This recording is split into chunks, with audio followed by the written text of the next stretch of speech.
ká má fi ohun tí ò dá kọ yọ̀kan. Ó lè kọ́ ọmọlàkejì kó kàn ní sẹ́. Ó fẹ́ jọ bí eré o kì í ṣeré. Ọmọ fẹ́ jọ bí eré kì í ṣeré. Ìkìlọ̀ ńlá lè yóò láfi ní. Ìkìlọ̀ ńlá lè láfi ní. Ká má fi ohun tí ò dá kọ yọ̀kan. Ó lè kọ́ ọmọlàkejì kó kàn ní sẹ́. Ó fẹ́ jọ bí eré o kì í ṣeré. Ọmọ fẹ́ jọ bí eré kì í ṣeré. Ìkìlọ̀ ńlá lè yóò láfi ní. Ìkìlọ̀ ńlá lè láfi ní. Ká má fi ohun tí ò dá kọ yọ̀kan. Ó lè kọ́ ọmọlàkejì kó kàn ní sẹ́. Mo wí tèmi lè ní o ṣe ti gbọ́. Mo wí tèmi lè ṣe ti gbọ́. Ó lè wà dìbò dọ̀la o kò dẹjọ́. Ó lè wà dìbò dọ̀la kò dẹjọ́. Ẹ má fi ohun tí ò dá kọ yọ̀kan. Ó lè kọ́ ọmọlàkejì kó kàn ní sẹ́. Mo wí tèmi lè ní o ṣe ti gbọ́. Mo wí tèmi lè ṣe ti gbọ́. Ó lè wà dìbò dọ̀la o kò dẹjọ́. Ó lè wà dìbò dọ̀la o kò dẹjọ́. Ẹ má fi ohun tí ò dá kọ yọ̀kan. Ó lè kọ́ ọmọlàkejì kó kàn ní sẹ́.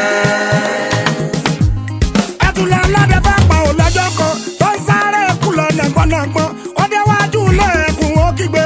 Ẹgbà mi ò kọ́ládé má pa mí. Kọ́ládé bá pa mí ò wà lẹ́yìn. Ìgbà ń pa bàrà wọn pa gbà. Tọ́ba ní kókó wa o, a ò lè sọ. Tọ́ba ní kókó wa o, a ò lè sọ. Ó lè kẹ́ ẹni tó kàn wá o láàfin ní. Ó lè kẹ́ ẹni tó kàn wá láàfin ní. Ká má fi ohun tí ò dá kọ yọ̀kan. Ó lè kọ́ ọmọlàkejì kó kàn ní sẹ́. Ẹ̀tùlẹ̀ aládé bá pa ò lọ́jọ́ kan tó ń sáré kú lọ nàgbọ́nàgbọ́n. Ó déwájú ilé ẹkùn ó kígbe. Ẹgbà mi ò kọ́ládé má pa mí. Kọ́ládé bá pa mí ò wà lẹ́yìn. Ìgbà ń pa bàrà wọn pa gbà. Tọ́ba ní kókó wa o, a ò lè sọ. Tọ́ba ní kókó wa o, a ò lè sọ. Ó lè kẹ́ ẹni tó kàn wá o láàfin ní. Ó lè kẹ́ ẹni tó kàn wá láàfin ní. Ká má fi ohun tí ò dá kọ yọ̀kan. Ó lè kọ́ ọmọlàkejì kó kàn ní sẹ́. Ẹkùn ní kí ni kú ẹ̀ tún fẹ́ nà mí. Ìgbà tí òkú fẹ́ tó wúlò ní. Ìgbà ń pa bàrà dápàgbà. Ṣébi tí irú èmi ẹkùn náà wá ń sọ. Kò mà sọ lọ́dẹ tó tó dùwù ẹkùn. Ọlọ́dẹ tó bá fẹ́ pẹ́ ẹkùn wá lè gbé. Tọ́ba ní kókó wa o, a ò lè sọ. Tọ́ba ní kókó wa o, a ò lè sọ. Ó lè kẹ́ ẹni tó kàn wá o láàfin ní. Ó lè kẹ́ ẹni tó kàn wá láàfin ní. Ká má fi ohun tí ò dá kọ yọ̀kan. Ó lè kọ́ ọmọlàkejì kó kàn ní sẹ́. Ẹkùn ní kí ni kú ẹ̀ tún fẹ́ nà mí. Ìgbà tí òkú fẹ́ tó wúlò ní. Ìgbà ń pa bàrà dápàgbà. Ṣébi tí irú ẹ̀. Àbí? Nígbà tí òkú gan-an tó wúlò ní ìgbà ń pa bàrà kọ́kà jẹ́ ẹ ń forí jó. Tẹ́lẹ̀ complete orin lé rẹ̀. Ní ìmọ̀. Ìkílẹ̀ tẹ̀ wọ́n á fi orí jó. Ó yẹ ká sanction yín Ó gan. tún mú beat lọ́wọ́. Ó mú beat lọ́wọ́. Ó yẹ ká sanction yín. Ó yẹ ká sanction yín. Okay, how? How? And why? Good. Ṣé rí orin yìí láti bí ọdún mẹ́rin in the first episode ṣó kàn wá tí yóò bọ̀ sórí afẹ́fẹ́ lórí ìkànnì tá a wà yìí lágbà tá a ti bẹ̀rẹ̀ òun láti ń lo orin. Bẹ́ẹ̀ni. Ọdún mẹ́ta ti pé o. Bẹ́ẹ̀ni. And still counting. Yes. A sì ń lò ó. Yes. Ṣé ó wá tọ́ fún members of the people's parliament?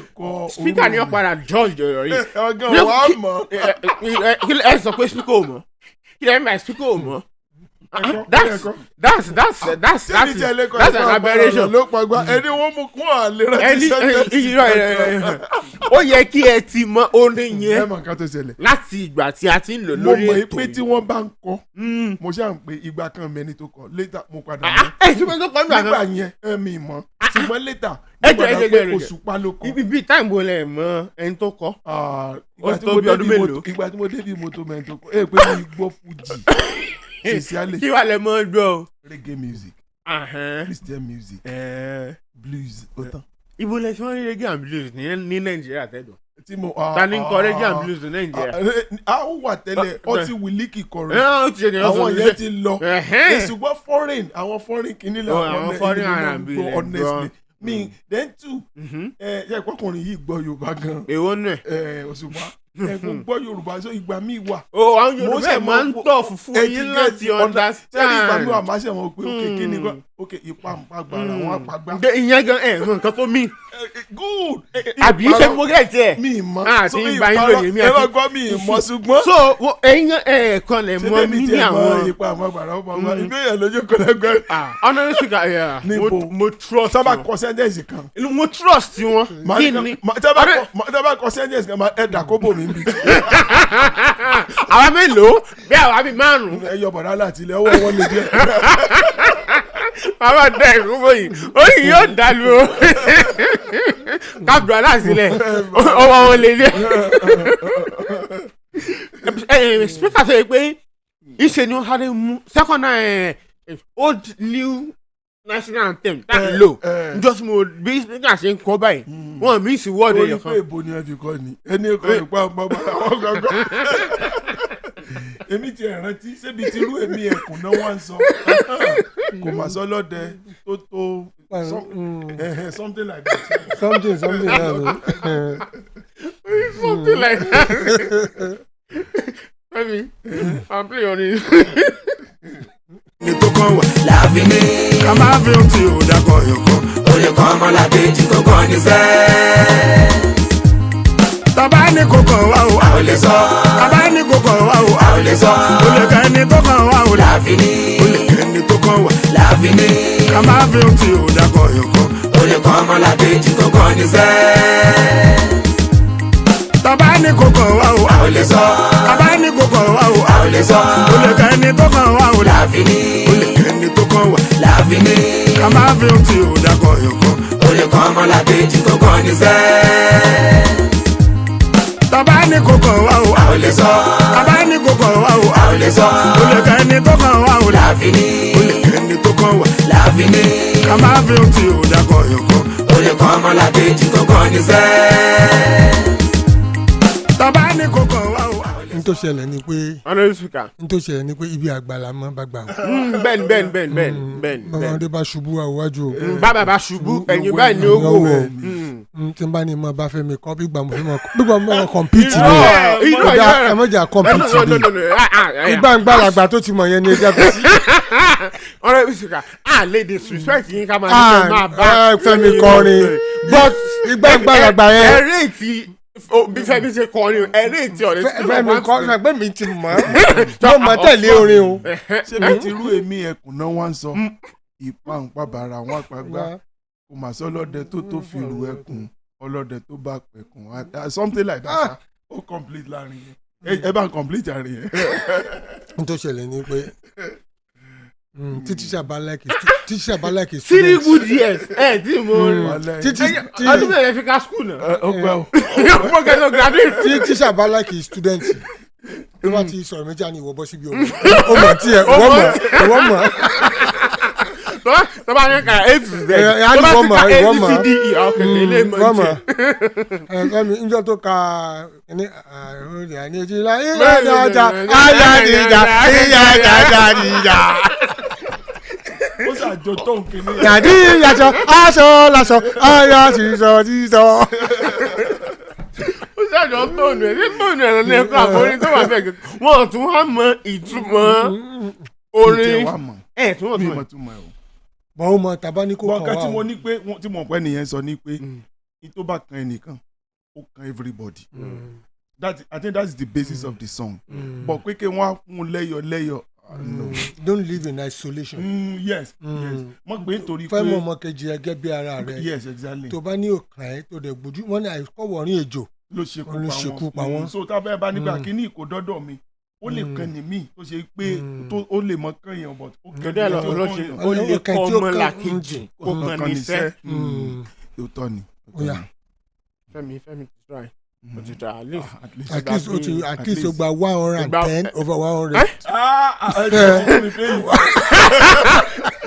Tí wọ́n ti lè gba 110 over 100. Gbèsè tẹ́lẹ̀ tó ti wọlé. Ẹ̀jẹ̀ títà ní máàkì. Tó kókó òní ni pé ṣó kàn wá ẹ̀dínwó orin náà sọ pé ṣó kàn wá. So láti rò ó. Credit to my chairman and the CEO of this station.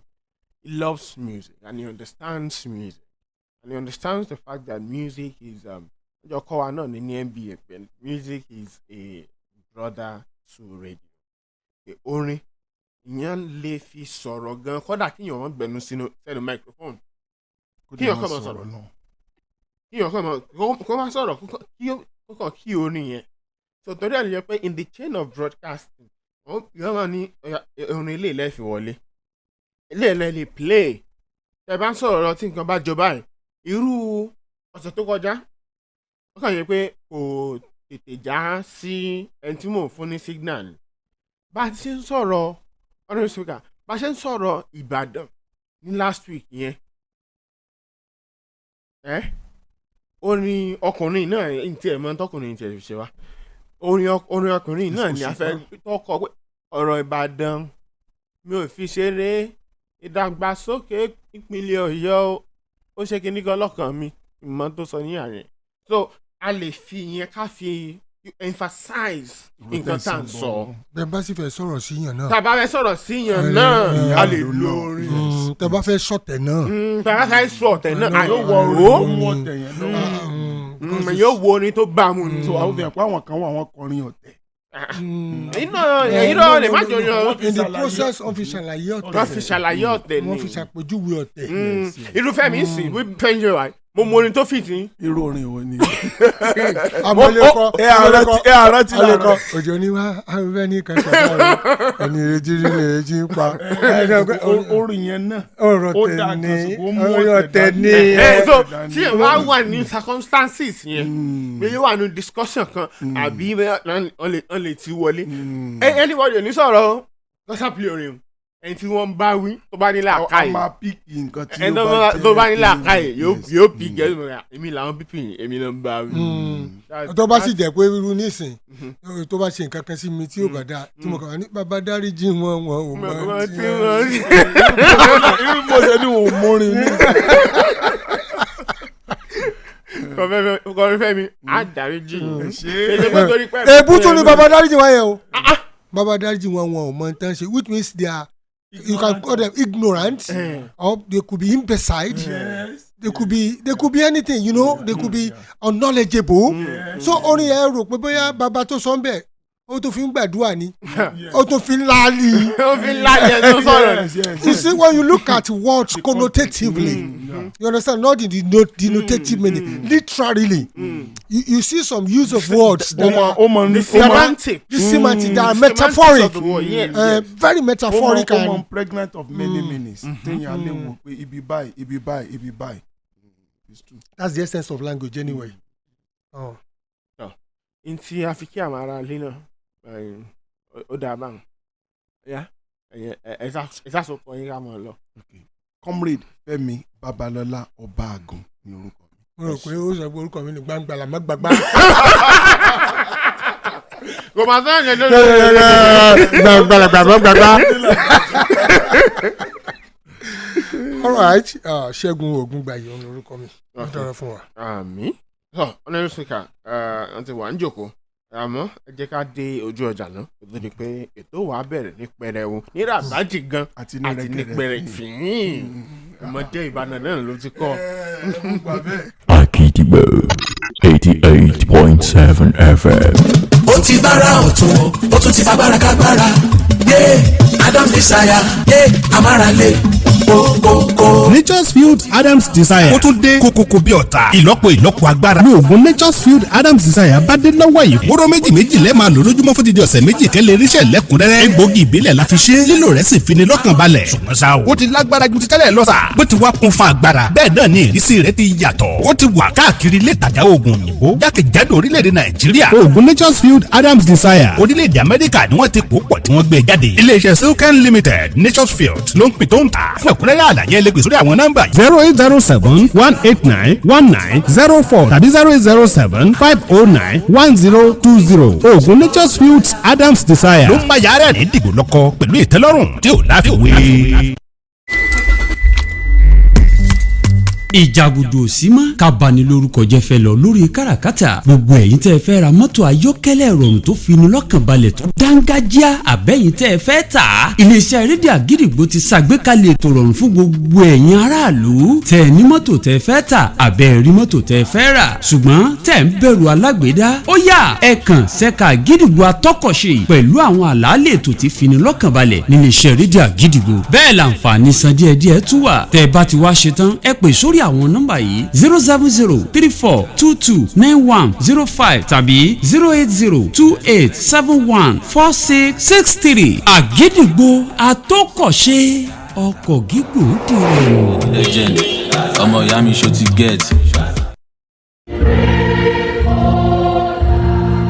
bẹ́ẹ̀ni ètò ìgbaniwọlé 2024-2025 ń lọ lọ́wọ́ ní ilé ẹ̀kọ́ gbogbo nìṣe the Polytechnic Ìbàdàn Center for Preliminary and Allied Programs CPAP. àǹfààní wà fún àwọn akẹ́kọ̀ọ́ tó ní 5 credits tó kéré jùlọ nínú O-level result wọn ní ìjókòó kan tàbí méjì. èyíkéyìí èsì ìdánwò jambu tẹ́ bá ti ní ẹ kàn sí wa. ìgbaniwọlé wà fún àwọn ètò ẹ̀kọ́ bíi ND Daily Part-Time Program, Pre-ND Program, IJMB Cambridge A-Level Program, Certificate Course olóṣù mẹ́ta lórí ìtọ́jú ìlera Caregiving tó ṣe àǹfààní fẹ́nikẹ́ni tó fẹ́ lọ gbé òkè òkun àti àwọn kọ́ọ̀sì aláṣekágbá oṣù mẹ́fà bíi Secretariat Management, Security Safety Management, Tourism and Hospitality Management, Conflict Management, Photography, Brickmaking, Project Management, Woodwork, Transportation, Fashion Design àti bẹ́ẹ̀ bẹ́ẹ̀ lọ. Diploma courses nípa Legislative Studies, ẹ̀kọ́ ìṣòfin, Masonry, Carpentry and Joinery àti bẹ́ẹ̀ bẹ́ẹ̀ lọ gbẹ̀yìn o. fún àlàyé ẹ pè sí 08032202036 àbí 08030584319. The Polytechnic Ìbàdàn iṣẹ́ lóògùn ṣẹ́.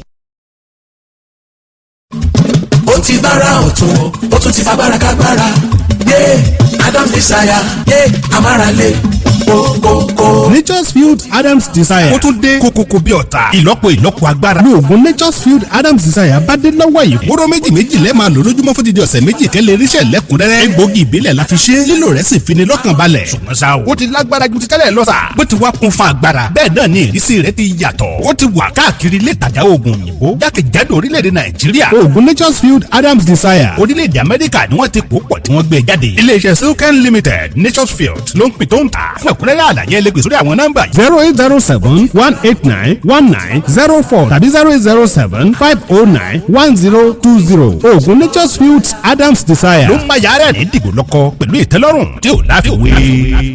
Akidibo 88.7 FM. Bàbá ní kòkò wá o, a ò lè sọ. Bàbá ní kòkò wá o, a ò lè sọ. Olè kẹ́ni tó kàn wá o, láàfin ní. Olè kẹ́ni tó kàn wá, láàfin ní. Ká máa fi ohun tí ò dákọ̀ yọ̀kọ̀. Olè kan ọmọlàkejì tó kàn ní sẹ́. Bàbá ní kòkò wá o, a ò lè sọ. Bàbá ní kòkò wá o, a ò lè sọ. Olè kẹ́ni tó kàn wá o, láàfin ní. Olè kẹ́ni tó kàn wá, láàfin ní. Ká máa fi ohun tí ò dákọ̀ yọ̀kọ̀. Olè kan ọmọlàkejì tó kàn ní sẹ́. Bàbá ní kòkò wá o, a ò lè sọ. Bàbá ní kòkò wá o, a ò lè sọ. Olè kẹ́ni tó kàn wá o, láàfin ní. Olè kẹ́ni tó kàn wá, láàfin ní. Ká máa fi ohun tí ò dákọ̀ yọ̀kọ̀. Olè kan ọmọlàkejì tó kàn ní sẹ́. Bàbá ní kòkò wá o, a ò lè sọ. Bàbá ní kòkò wá o, a ò lè sọ. Olè kẹ́ni tó kàn wá o, láàfin ní. Olè kẹ́ni tó kàn wá, láàfin ní. Ká máa fi ohun tí ò dákọ̀ yọ̀kọ̀. Olè kan ọmọlàkejì tó kàn ní sẹ́. Bàbá ní kòkò wá o, a ò lè sọ. Bàbá ní kòkò wá o, a ò lè sọ. Olè kẹ́ni tó kàn wá o, láàfin ní. Olè kẹ́ni tó kàn wá, láàfin ní. Ká máa fi ohun tí ò dákọ̀ yọ̀kọ̀. Olè kan ọmọlàkejì tó kàn ní sẹ́. Bàbá ní kòkò wá o, a ò lè sọ. Bàbá ní kòkò wá o, a ò lè sọ. Olè kẹ́ni tó kàn wá o, láàfin ní. Olè kẹ́ni tó kàn wá, láàfin ní. Ká máa fi ohun tí ò dákọ̀ yọ̀kọ̀. Olè kan ọmọlàkejì tó kàn ní sẹ́. Bàbá ní kòkò wá o, a ò lè sọ. Bàbá ní kòkò wá o, a ò lè sọ. Olè kẹ́ni tó kàn wá o, láàfin ní. Olè kẹ́ni tó kàn wá, láàfin ní. Ká máa fi ohun tí ò dákọ̀ yọ̀kọ̀. Olè kan ọmọlàkejì tó kàn ní sẹ́. Ẹ ṣeun kí a bọ́ sínú kòókòdùn ètò láàárọ̀ yìí. Ẹ dákun bẹ̀yìn tá ń wò wá lọ́yẹ̀ káàkiri jákèjádò orílẹ̀-èdè pátápátá ibi tá a rò wédé tá a tagbèdé. Pàápàá jùlọ ẹni bá wà lórí ìkànnì Facebook Agídìgbò 88.7 FM àti Agidi Radio 8.7 FM lórí YouTube náà pẹ̀lú Oriyomi Hamzat live ní orí Facebook àti Oriyomi Hamzat reality shows.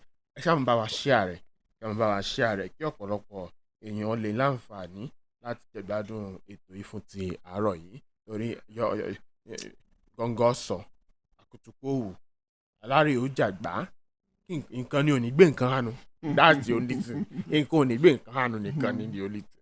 Now, Honorable Speaker, let's start this morning with the story, which has been, like, I think, the hottest story of the week. This week, we've seen several shades of what the political class is.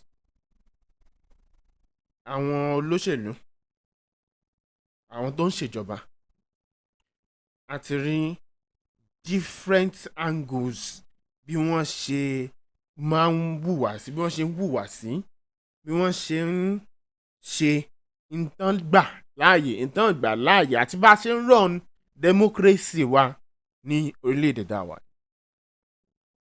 And the trigger this time, we've always known that we are a nation bound together with very, very fragile ties. Very fragile one, right? We also know that freedom of information is granted. The freedom of information, you know, Connie, is guaranteed. Freedom of expression. Thank you very much. Freedom of expression. Freedom of expression is guaranteed. But with limitation. Freedom after extension, after expression, but freedom for expression, of expression, after àwa lè sọ tó lè ṣẹlẹ̀ o ìjọ ṣẹlẹ̀ lẹ́yìn ẹnìkan láàmú a lè fi orí arúgbó a lè fi fọ́kọ̀ a lè fi fọ́ àgbọ̀n ìjọba ṣẹlẹ̀ lẹ́yìn ẹnìkan ní tó lè sọ ní ọtí ẹni tó lè sọ tọ ẹni tí wọ́n forí ẹ̀ fọ́ àgbẹ̀ eléyìí òun ti wá mọ bí ṣe ń lọ báyìí torí pé the fire is hot and we are talking about Senator Ali Ndume. Yes. I know we've treated this extensively, on our previous shows, but there are different angles and dimensions to it. More importantly, we're seeing some people speak out about this particular situation. Àwọn èèyàn tí ń jáde wọ́n sọ̀rọ̀ Senator Ali Ndume, I think representing which state? Borno South Senatorial District. Good. Borno South Senatorial District. And we know that this man has been a vocal member of the parliament. The way, the mannerism, the form, the intent, all of that could be debatable. Àmọ́ pé ìmọ̀ sojú abẹ ní kò nísìn ó tún ti ṣe bẹ́ẹ̀ àmọ́ ìtọ́ wa tẹ̀lé òun làwọn nǹkan tí a wá ń rí báyìí bọ́ kí ló sọ gan-an kí ni tó sọ fún àǹfààní àwọn tí wọ́n gbọ́ lórí àwọn ètò wa tá a ti ṣe sẹ́yìn ẹ jẹ́ kí ká tún gbọ́ ká sì tún wò ntí Ali Ndume ntọ́ sọ gangan tó fi di pé gbogbo ẹ̀ fẹ́ di iṣu àtàyànyàn kó tó gba ìkólẹ̀ thank you ẹ̀yin àti ìkó láàárọ̀ yìí ẹ ṣọ́ra o bí ẹ̀ mẹ́ta lẹ́tí mẹ́ńṣẹ́ ìkó láàárọ̀ ẹ ṣá ṣọ́ra ẹ ṣọ́ra so so it's ready ẹ bá ní fèsì. You are aware that people are very angry out there. Are you doing something about it? And the response is that yes, we are aware it's the work of opposition. I say we are finished. Because no opposition would want to bring down the roof of the country on itself. Because they are in the country. So if the country collapses, Is it only going to collapse on the ruling or the governing party? No. So when people in power start responding like that, then I'm worried. I'm worried for this president. I'm worried for myself. Well, There's problem out there. A bag of rice is now selling for 100,000. A bag of maize is selling for 100,000. My wife was telling me that a basket of tomato is about 100,000 too. Onions. Every food is going up, the price. Inflation is 40%. The value of our naira is going down. And then, not only that, when you tell people in government that, hey, people are hungry, angry, and they are preparing, or there are signs that they will revolt, you say, no, don't worry about them. That is very, very dangerous. And I hope this will be, to me, God will exonerate me because I told them.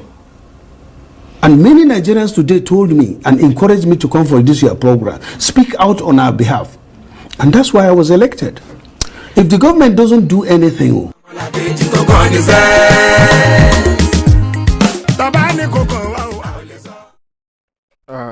ó ní ẹ ti gbọ́n ní tí alẹ́ ìdùnnú sọ àmọ́ honourable speaker fún àǹfààní àwọn èèyàn wa tí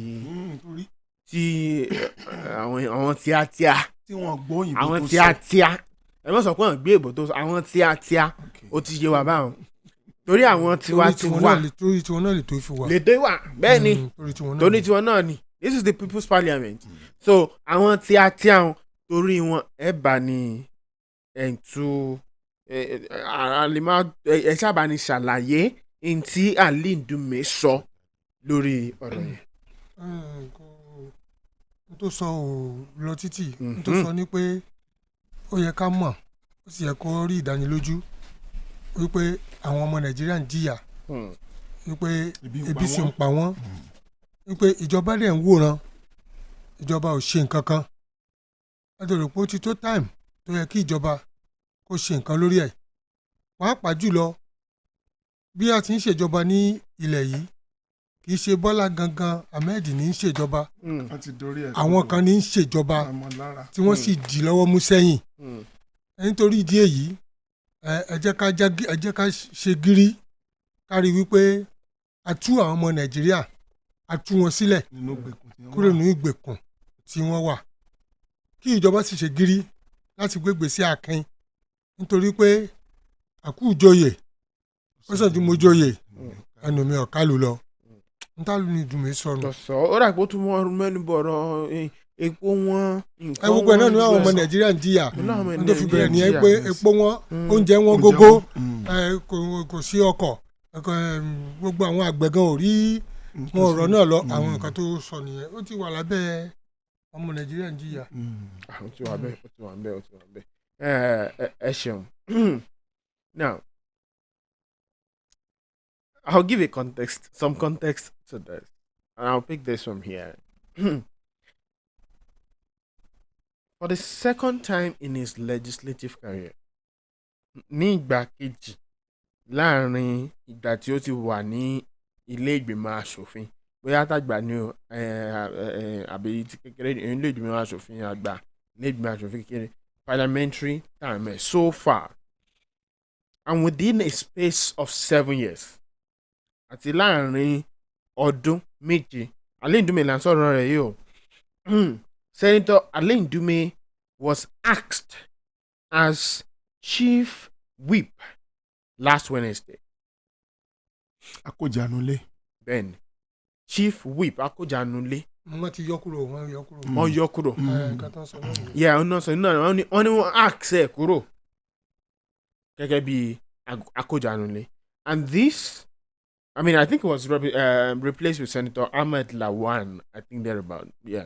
Senator Ahmed Lawan, I think it was Mongoro ni o. Oh, from the Borno North Central, North Senatorial. Replace it. Okay. For the first time, ni mo sọ. Okay, the first time. The first time in 2017. Ahmed Lawan. In 2017, the ọkọ yọ. Ahmed Lawan na position. Nisi mind si Mongoro ni Borno sibe. Olórí kó já. Now, the thing is, okay, how come like we said, within the space of 7 years and twice in his parliamentarian career, is Ali Ndume the problem? Is what he's saying the problem? Is what he's saying is targeted to the problem? Ṣé Ali Ndume gangan ni wàhálà ni. lóńjọ́ ló ń búwa ìbọ̀rọ̀ tí ó ń sọ̀rọ̀ ọ̀rọ̀ tó ń sọ jáde àbáwọn tí ń ta bá. àbí ọ̀rọ̀ tó ń sọ jáde gangan òun ló ń dá issue sílẹ̀ àbí àwọn tí ọ̀rọ̀ yìí wà directed to àwọn ni ọ̀rọ̀ ni ó taba. As a matter of fact, I have some a little bit more. Okay, Senator Mohammed Adir or something. Mungono, Adir Mungono. That's his replacement as chief whip right now. Now, there are insinuations where there has always been a grand plan. That's the insinuation. Like there has always been a grand plan.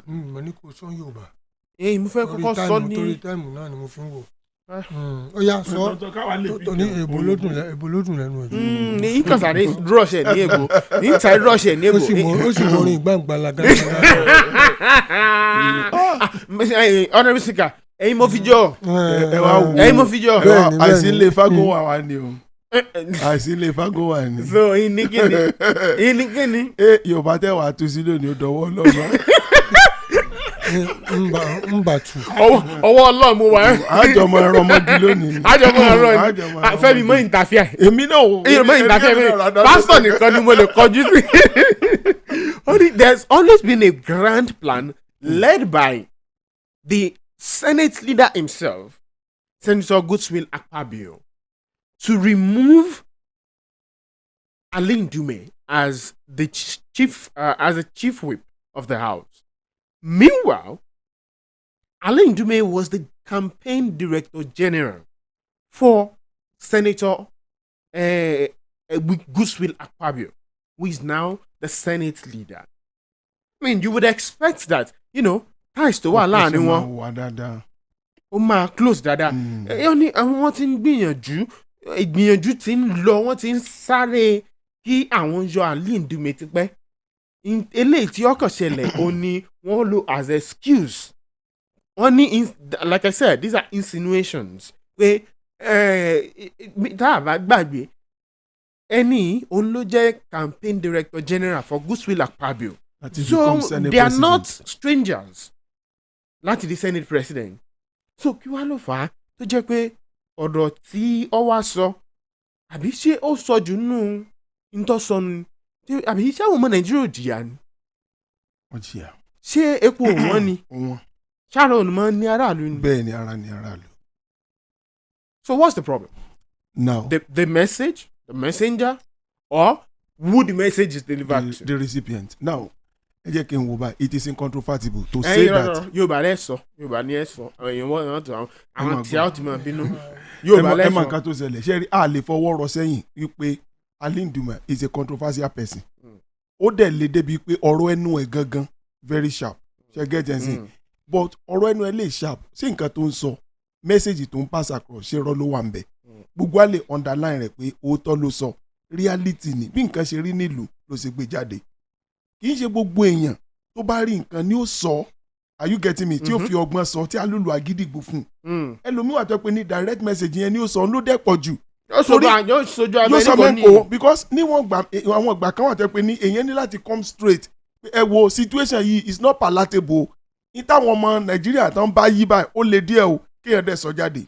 So láti gba tèmi ti mọ Ali Ndume àti gbogbo bó ṣe máa ń sọ̀rọ̀ ó jẹ́ ẹnìkan tó ṣe pé ẹ lè dọ̀rọ̀ ẹnu kò dẹ̀ mú ọ̀rọ̀ lórí kó kà sọ pé nǹkan báyìí yóò sọ according to bí content ní tó ń lọ nígboro bó ṣe rí ni.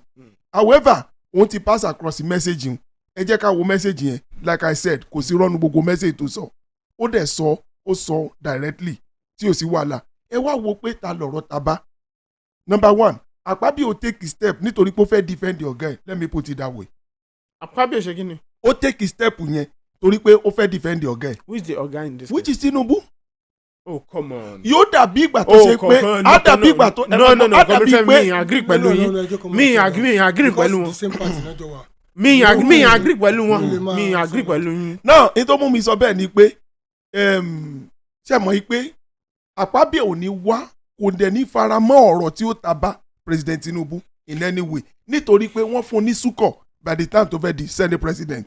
Ẹ mọ́ gbà pé Orji Kalu and so many others ni wọ́n signify interest báwọn náà fẹ́ ṣe but at the end of the day àmọ́ bí Akpabio ṣe lobby which is one of those things in politics èèyàn ò lè sọ pé irú ẹ̀ báwo èèyàn ò lọ káàkiri tí nǹkan ò fi fẹ́ fọ́ èèyàn náà ni. Meanwhile Alin Dume yìí gẹ́gẹ́ bí nǹkan tá a tún gbọ́ campaign manager DG rẹ̀ ni fún Senator Akpabio láti rí kó di Senate President. Meanwhile ṣe rí nínú òṣèlú àwọn kan wà tẹ́ pé kọlọ́run sí ni wọ́n lé but èèyàn ò try láti fà wọ́n mọ́dọ̀ pé ẹjẹ́ àjọ ṣiṣẹ́ pọ̀ tẹ́ ẹ bá ṣiṣẹ́ yẹn tán èèyàn lè mọ̀ fún ọ ní position tó lẹ́nu bẹ́ẹ̀ because ẹ̀ǹpẹ́ nìyí is going to be torn in my flesh irú ẹ̀ ni wọ́n ṣe fún ìjì irú ẹ̀ Alin Dume wọ́n rọ fi excuse ẹ̀ níbi tó wà pé ó rà pé ibi tó wà yìí ó lágbára jù and we know the kind of person you are. Ẹ má gbàgbé mi mọ background ẹ̀ ikú bí a radical individual even from the beginning ọ̀pọ̀lọpọ̀ àwọn tó jẹ́ radical wọ́n máa ń wá opportunity láti wà ní position kan bá lè ráyè fi ẹnu wọn léde and permit me nǹkan tá à ń ṣe yìí public analysis tá à ń ṣe èyàn ti dára èyàn gan mọ̀ pé if this person has an opportunity to be here or there these are the kind of things tá a máa expect látọ̀dọ̀ ẹ̀ sọ̀sọ̀ Alin Dume ọ̀rọ̀ tó wá sọ ńgbà tá a jọ palà sí pé ọ̀rọ̀ yìí dá ẹ wá jẹ́ àwọn nǹkan kan bọ́rọ̀ yìí ṣe wá da tó ṣé the next thing tó yẹ ká ṣe ni pé ká wá ní kó excuse fún wa ní position ká mo lọ síbòmí. kátó dé bẹ́ẹ̀ Comrade Femi and honourable speaker sir I want us to look at it. I mean, okay, you mentioned that Akpabio as a Senate President is defending the interest of his Oga. Mm-hmm.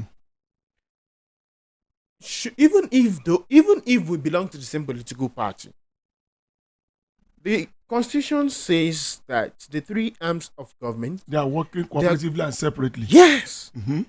So why must you, in the interest of protecting your boss, your boss in court? Yes. Mm-hmm. Why should that happen? Ó di dandan kó ṣẹlẹ̀. Báwo ló kí ló tó gbọdọ̀ ṣẹlẹ̀ ṣé àgbẹ̀ síbẹ̀ láti lọ defend ọ̀gá rẹ̀ ni àbí àgbẹ̀ síbẹ̀ láti lọ defend ọ̀gá rẹ̀. Gbogbo wa la mọ̀ yìí pé as far as National Assembly is concerned especially the politician wọ́n máa ń wá ojú rere and the only way fúru wọn láti wo ojú rere tá à ń sọ ni wọ́n wá favour owó wọ́n wá favour so many opportunities and the only way láti lè ní ni pé you defend your boss whom you know ipe ó ní power lọ́wọ́ láti ṣe àwọn àǹfààní kan fún yàn. Wọ́n sọ pé okay wọ́n ní rubber stamp ní National Assembly wọ́n láwọn ẹ̀sẹ̀ rubber stamp pẹ̀lú nǹkan tó ṣẹlẹ̀ when somebody speaks wípé okay nǹkan báyìí ń ṣẹlẹ̀ then the next thing máa ṣe pé a máa rọ̀ ọ́ lóyè ibi tó wà. Is that the solution to what he has said? You understand? So tá a bá ní ká wò ó dáadáa ó fi hàn yí pé ẹ̀yin gangan bóyá you try to enter láti show wípé ẹ̀ understand tó ń lọ́ọ̀lù ni o tàbí ẹ fẹ́ box brain àwọn èèyàn gbogbo nǹkan tó sọ tá a bá itemize ẹ̀ we know that exactly ó ń ṣẹlẹ̀ Nàìjíríà àdẹ̀mọ̀ ṣé the next thing tẹ́wàá ṣe pé you have to meter out penalty for him because of what he has said. So ó show wípé you are still rubber stamp ó fi hàn pé you are only promoting certain things tó ṣe pé kò yẹ kó promote kò tí ì sí nǹkan tó bá dínú nǹkan tó sọ no matter what ó ti sọ ó dẹ̀ ti sọ jáde then look for solution lórí ọ̀rọ̀ tó sọ. Now honestly before you comment sir ẹ jẹ́ kí n ka comment is from our Facebook page Isa Adekunle Fatai only I believe that if Indume wants to see the president it will be granted well if it's not called denu by I think what it means to say is it will be granted audience. So it shouldn't have kò yẹ kí ọ bọ́ sórí agbágbé kò sọ pé tó bá fẹ́ bá president sọ̀rọ̀ èmi kò lọ déédéé láàrin ìlú pé náà. ẹ jẹ́ ká bẹ̀rẹ̀ sí wò báyìí. Sorry but by the way someone here is saying you're talking about Comrade Femi's hero today. That's what he said. That's from Mr. Ishola Olasunmade. You were talking about Comrade Femi's hero this morning. Òótọ́ ni mo sọ bẹ́ẹ̀. Mo ní pé Alin Dume mo ní lé ní o pẹ̀lú ọ̀rọ̀ tó sọ ó ti di hero mi mo dẹ̀ sọ reason. Alin Dume ló sọ pé ẹ má try anybody tó bá jí billion. Ẹni tó bá gbé trillion nìkan máa try.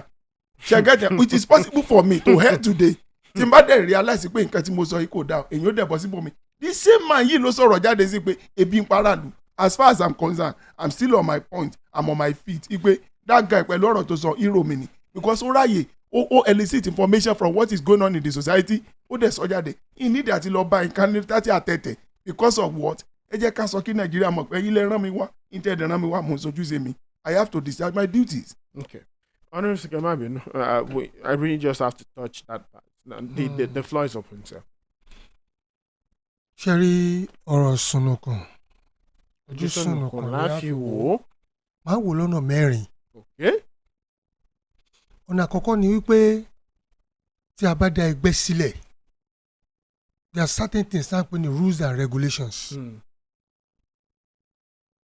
Rules and regulations ó wà. ọ̀nkejì tá a tún máa ń wò for individual ó ní principle when you are guided by certain principles ṣe ń gbọ́ ó jẹ́ ọ̀nà kan ó lè tako rules and regulations ẹgbẹ́ ó sì lè jẹ́ láti ran rules and regulations ẹgbẹ́ láti ràn lọ́wọ́. láti ràn lọ́wọ́ bẹ́ẹ̀ ni. bí ènìyàn bá wà nínú ẹgbẹ́ kan tí wọ́n sì ti sọ fún pé inú ẹgbẹ́ yìí irọ́ la mọ̀ pa o tó o sì sáìn sí i tàbí wà ní ilé iṣẹ́ kan tán sọ pé ọ̀rọ̀ inú ilé iṣẹ́ yìí ò gbọ́dọ̀ ta síta o tó o sì wà ń bẹ̀ the moment tó bá ti ṣe nǹkan tó lòdì sí nǹkan tí ẹjọ́ fẹnu kò pé ọ̀rọ̀ ẹgbẹ́ yìí ẹ mọ́ sọ́ta o ọ̀rọ̀ ìjọba yìí ẹ mọ́ jẹ́ àtakora wa o the moment tí wọ́n wá as a principle somebody who believes is principled torí pé nǹkan tó ń ní lọ́kàn ó contrary sí nǹkan tẹ́gbẹ́ ń ṣe tàbí sí nǹkan tí ìjọba ń ṣe you can easily come out and say look ẹ wo n tá à ń ṣe yóò dá o ó ti gbà pé inú kan yọ òun lóye tàbí kan fìyà jẹun tàbí kan lè kú òun ẹgbẹ́ nítorí pé ẹgbẹ́ tó bá wà táwọn sọ pé ẹ wò á mọ̀ fìyà jẹ yẹn ni tàbí ẹ wò á mọ̀ ní àwọn èèyàn láàrin tàbí ẹ wò gbogbo gbèsè tá a bá gbé àjọmọ́ faramọ́ a gbọ́dọ̀ takora wa. The moment somebody, either you are principled or you are at loggerheads or you are influenced or you are induced by anything, tó bá fi lè jáde tó sọ kọ́kọ́ gbà pé there is going to be a repercussion. That's one. Now, number two, ó ní wípé Ali Ndume, àbí kí lorúkọ ẹ̀? Yeah, no. Ali Ndume from Borno South Senatorial District came out bluntly láti tako nǹkan tí ó ń ṣẹlẹ̀ nílùú. ẹ jẹ́ n béèrè is in the same party with Senator Akpabio n tó fi jẹ́ chief because majority don't forget that democracy is the rule of the majority without disregard to the rights of the minority. Now he belongs to the same party with Senator Akpabio. ẹ wọ́n pé something must be going wrong. It's not only pé bóyá ó fẹ́ aráàlú o. It's not only pé wọ́n jáde wá ní ebi ń pa àwọn aráàlú. There must be something that has gone wrong. But we've always known Ali Ndume to be vocal. No. ẹ máa gbọ́. Even when he was in the opposition party. ẹ máa gbọ́. There's always a motivation for anything anybody does in life. Either you are use your principle. Ọ̀nà sọ pé principle ẹ̀ tó bá tako rules. You get a repercussion for it. Or either something influenced you or something pushed you. For goodness sake, if you are my best friend, you will not wash my linen in the public. You will come to me and say, Batin ṣe yìí ò dáa. But you know, you become a tyrant the moment you turn against the order of the party you belong to. But you become the friend of the people. Ẹ jẹ́ sọ fún mi, tẹ́ bá rẹ́ni tó support the leader all the time against the people, he's a tyrant. Ọ̀rẹ́ pè ní tyrant ni, but tẹ́ bá rẹ́ni tó jẹ́ pé you support the people against the leader. Ṣé pé àwọn èèyàn ní tẹ̀lé ìfẹ́ àwọn èèyàn because number one àwọn èèyàn ló fún wọn ní mandate láti lọ síbẹ̀. So if you now change and support the people against the norm tó wà níbẹ̀, you know he's the friend of the people and he's doing what he's supposed to do. Honestly, mo fẹ́ kẹ́ kíni ẹni sọ pé don't make mistake about Ndume's removal please. The action and penalty came from APC party secretariat. That is from the party. That's what I'm saying. Ojú àní tí mò ń sọ fún yín nìyẹn. The rules of the party. Because what is supposed to be done indoor will be done indoor. Party ló deal pẹ̀lú ẹ̀. Don't forget Akpabio also represents the party. Gbogbo ẹ̀ tó wà bẹ́ẹ̀ yẹn party wọn náà ń ṣiṣẹ́ fún. And when you attack the party, attacking the presidency is attacking the party. so àwọn fẹ́ kó ṣe pé espirito kan yẹn yóò máa tẹ̀síwájú. If that is done, tyrant ni. That means you are not on the side of the people. The people put you there. So definitely you are a tyrant. Are you getting what I'm saying? Then there is always a repercussion and a punishment. And you should be ready to take whatever repercussion. Ẹ̀wọ̀n lè ṣe ìnísìn. For example now, the rules lè ṣe yìí ṣe ń gbọ́ oní pé bá a ti wà ní ilé iṣẹ́ ìnísìn kí rules wà nílẹ̀ wípé gbogbo nǹkan tó bá lọ ilé iṣẹ́ yìí o ẹ lè sọ síta o ẹni tí tẹ bá ní lọ́kàn ẹ wá sọ fún Oríyọmí o tàbí ká sọ fún ẹ tó wà ń bẹ̀ ṣe ń gbọ́ kẹ́nìkan wá jáde. mo bọ̀ mo fẹ́ fi kan kó rules and regulations. mo fẹ́ mọ ọkọ mi ẹ ti fẹ́ ṣáájú ẹlẹ́dẹ̀ẹ́ pẹ̀dẹ́ ẹ fẹ́ ṣáájú ẹlẹ́dẹ̀ẹ́ pẹ̀dẹ́ ẹ fẹ́ ṣáájú ẹlẹ́dẹ̀ẹ́ ẹjọ́. ara àwọn rules and regulations lè ṣe àwọn tó máa fẹ́ dà mí lẹ̀. ẹ máa gbọ́ rules and regulations onípẹ́kẹ́nìkan wá kúrò bíi mo ń bọ̀ sẹ́ kò jẹ́ lẹ́nìí o.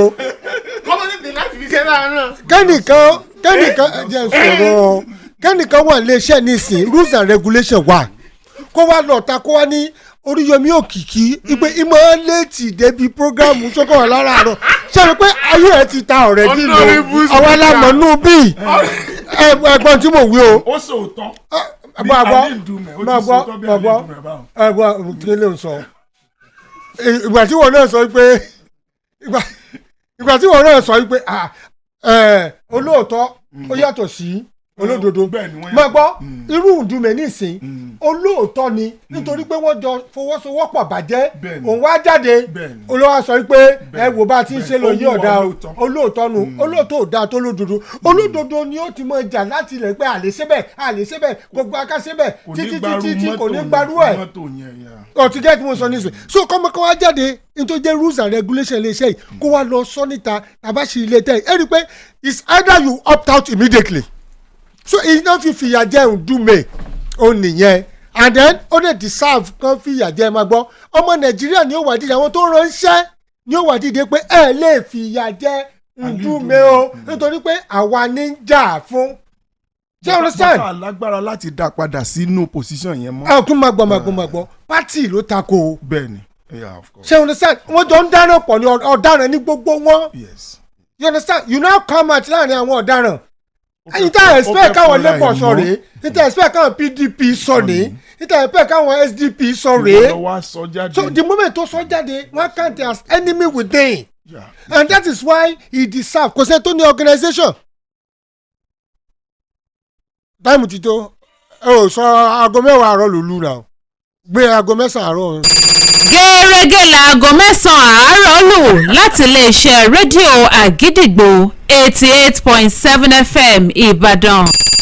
It's 9 a.m. on Agidigbo 88.7 FM.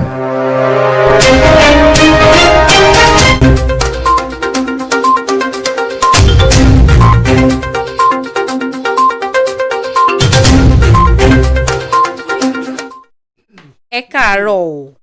Ìròyìn aago mẹ́sàn-án rèé láti iléeṣẹ́ rédíò Àgídìgbò 88.7 FM Ìbàdàn. Ìkànnì àkọ́kọ́ táyé ń gbọ́ jù lórí àtẹ ìgbéléwọ̀n Adenike Ishola oníròyìn yìí. Ẹgbẹ́ àwọn akẹ́kọ̀ọ́ lórílẹ̀‐èdè yìí NANS wọ́n rọ àjọ tó ń rí sí ìṣèrú ìlú nílẹ̀ yìí láti fààyè gba àwọn tó kẹ́kọ̀ọ́ jáde níléèwé gbogbonìṣe poli èyí tí wọ́n sì kẹ́kọ̀ọ́ gboyè higher national diploma tí wọ́n wọlé pẹ̀lú ìlànà DPP ní ìpele ti national diploma wọn láti lọ rí ìṣèrú ìlú. Ẹgbẹ́ náà ló fi èyí léde látẹnu àdarí ìgbìmọ̀ aṣòfin fẹ́gbẹ́ àwọn akẹ́kọ̀ọ́ Afeez Babatunde Akinteye. Àjọ NAFDAC kọminú lórí àìsí òṣìṣẹ́ tó tó fún àjọ náà láti lè jẹ́ iṣẹ́ ìrìnjú wọn bó ti tọ́ àti bó ti yẹ. Alákòóso àgbà fájọ ọ̀hún ọ̀jọ̀gbọ́n Mojí Adéyẹyè ló fèyí léde nílùú Àbújá pẹ̀lú àfikún wípé àwọn yóò nílò tó bí 12,000 òṣìṣẹ́ sí i. Ó pé ìròyìn aago mẹ́sàn-án àárọ̀ rèé láti iléeṣẹ́ rédíò Àgídìgbò 88.7 FM Ìbàdàn. Ìkànnì àkọ́kọ́ táyé ń gbọ́ jù lórí àtẹ ìgbéléwọ̀n Adenike Ishola ló ti ń ròyìn. Ẹ ṣeun tẹ́ ń gbọ́ wá.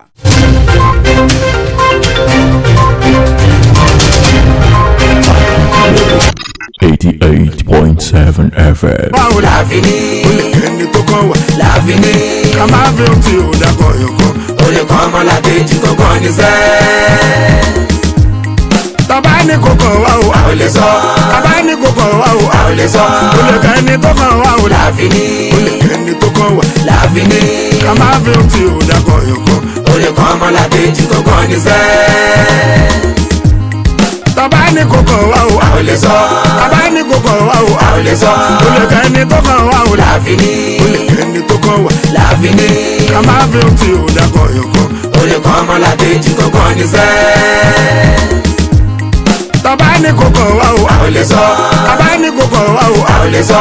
ó lè kẹ́ni tó kàn wá o. la fi ní. ó lè kẹ́ni tó kàn wá. la fi ní. ká máa fi ohun tí ò dákọ̀ yọ̀kọ̀. ó lè kọ́ ọmọlàkejì tó kàn ní sẹ́ẹ̀. tọ́ba ní kò kàn wá o. a ò lè sọ. tọ́ba ní kò kàn wá o. a ò lè sọ. ó lè kẹ́ni tó kàn wá o. la fi ní. ó lè kẹ́ni tó kàn wá. la fi ní. ká máa fi ohun tí ò dákọ̀ yọ̀kọ̀. ó lè kọ́ ọmọlàkejì tó kàn ní sẹ́ẹ̀. tọ́ba ní kò kàn wá o. a ò lè sọ. As long as you are part of the member, you have to work. You have to work.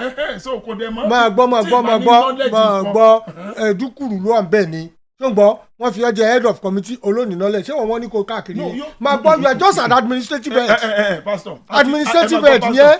Pastor àti emphasize ẹ̀ níbí pé several times pé as long as wọ́n bá fi yàn sí position kan láti lọ ṣe ẹ gẹ́tẹ̀ ẹ gbọ́dọ̀ lè ṣe ẹ ti understand láti sọ pé ẹ ní pé ẹ fi round peg sínú round hole. máa gbọ́ gbogbo àwọn tó wà ní bá farabalẹ̀ fẹ́mi gbogbo àwọn tó wà senate pátápátá tó fi committee àwọn tó fi petroleum tó ń gbé ta ló wà ní petroleum tó ń gbé ta ló ṣe kápẹ́tà kìíní farabalẹ̀ àní ò farabalẹ̀ fẹ́mi anywhere àná fi wọ́n sí juicy wọ́n fẹ́lẹ̀ juicy wọ́n fẹ́lẹ̀ sí kìíní kan àti sí kìíní kan wọ́n fẹ́lẹ̀ sí committee kan. torí sí lè má gbowó lọ́wọ́ dáadáa níbi tán fi sí ṣùgbọ́n kó lò ní àní kò láìkẹ́ akẹ́kọ̀ọ́ wọn fi sí tẹ́lẹ̀ yọ gbà bẹ́ẹ̀ kò knowledge ó lè pọ̀ wọ́n lóun lọ China wọ́n lọ China ó ní UK àti America ló ń dé. kó lọ kàwé kó lọ Google. tí ó jọ lọ náà nù.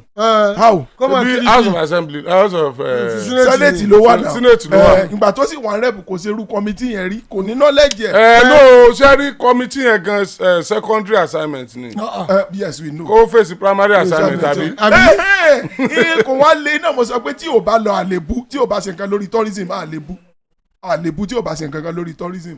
So because as long as we know nǹkan tó ṣẹlẹ̀ ni pé ó ní òun mọ̀ pa tourism therefore ẹ filẹ̀ ẹ jẹ́ kó wà níbi tó bá wà. let's look at the undertone you are talking about it denotatively let's look at the connotative meaning the underlying factors tó wà níbẹ̀ wọ́n fi ẹ́ síbì kan torí pé chief whip ló wà wọ́n gbé kóńkó agbára ni it's like taking you from a policy ẹ̀ ni wọ́n gbé kóńkó agbára as the chief whip of the senate agbára ńlá lóní wọ́n fi sí ordinary committee. number one yóò kọ kó lọ́fíìsì tó wà náà. ọ́fíìsì tó wà náà. a lọ sínú ọ́fíìsì ẹlòmíràn ọ́fíìsì tó wà. dẹ́n kò lè lẹ́nu sọ̀rọ̀ gbaragbara mọ́. bẹ́ẹ̀ni wọ́n lè já òun gan lẹ́nu tó bá fẹ́ sọ̀rọ̀. tó fẹ́ sọ̀rọ̀ wọ́n lè já lẹ́nu wọ́n lè mọ̀ náwó sí pé a pẹ̀ ọ́. we know nítorí kó wà in defence of truth. it was as a result of the punishment given to him.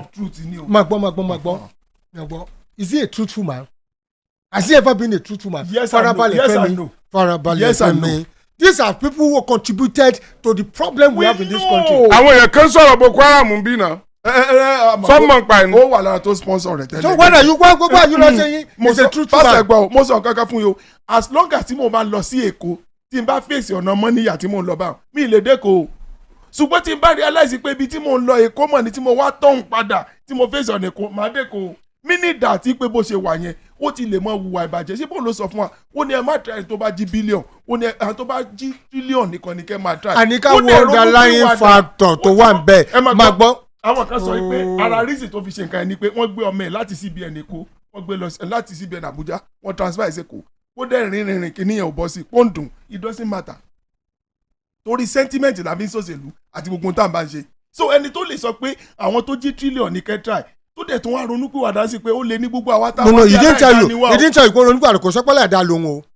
ó ti sọ bá. oh no kò sọ́pẹ́lẹ̀ àdá lòun he exonerated himself farabalẹ̀ ó yọ rẹ̀ kúrò ní gbogbo statement yẹn la gbọ́ tó ń sìn ó sọ wípé ẹ jẹ́ ká mọ̀ máa gbé pé àwọn èèyàn ń jìyà o ebi sì ń pa àwọn èèyàn wípé kí ìjọba kó gbé ìgbésẹ̀ tí ó yẹ kó gbé láì jẹ́ pé ó gbé ìgbésẹ̀ inú ó bí àwọn ọmọ nàìjíríà o ó sì sọ pé tinubu o wípé nǹkan ló ń ṣèjọba o àwọn kan ti kìbọ̀ galo ẹ máa gbọ́ kó tó láwọn kan kìbọ̀ galo wọ́n ti mú òun náà kó òun àwọn tó kìbọ̀ galo òun ò sínú àwọn tó kìbọ̀ galo mọ́ mo agree pẹ̀lú àní kò sí bẹ́ẹ̀ mọ́ wọ́n ti yọ owó ẹ̀ láwo. ṣùgbọ́n ṣé mi ní agree pé lórí sẹ́kọ̀ọ́ wọ̀nyẹn pé ìyá ń jara àlù àjọkóbá wọn. àní àgbọ̀ gbogbo máa gbọ́ tí mo sọ reason ni wípé before kò tó come out tó jẹ́ pé you belong before torí pé nǹkan kan ṣẹlẹ̀ tàbí nǹkan kan ṣẹlẹ̀ tàbí òròjú rẹ mọ́ tàbí nǹkan tó fẹ́ gbà ò tẹ̀ lọ́wọ́ tàbí ó ti wà má gbàgbé o the Northern Elders Forum wọ́n sọ pé àwọn ò ní dìbò fún Tinubu mọ́ wọ́n ní ó múnú bí àwọn so they were doing everything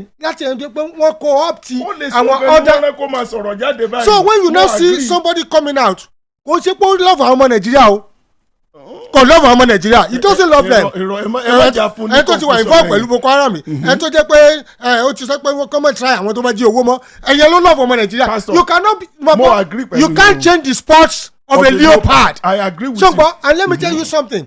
When you see somebody giving you a relative peace, don't rely on it. They are alive for me peace now. Alive for peace ni. So don't rely on it. The so-called Ndume abikinlepe Ali Ndume tekpe is not a friend of the people. Sorry, around. Pastor, can we categorize Ndume as masses lovers or conditionally masses lovers? Momele keji.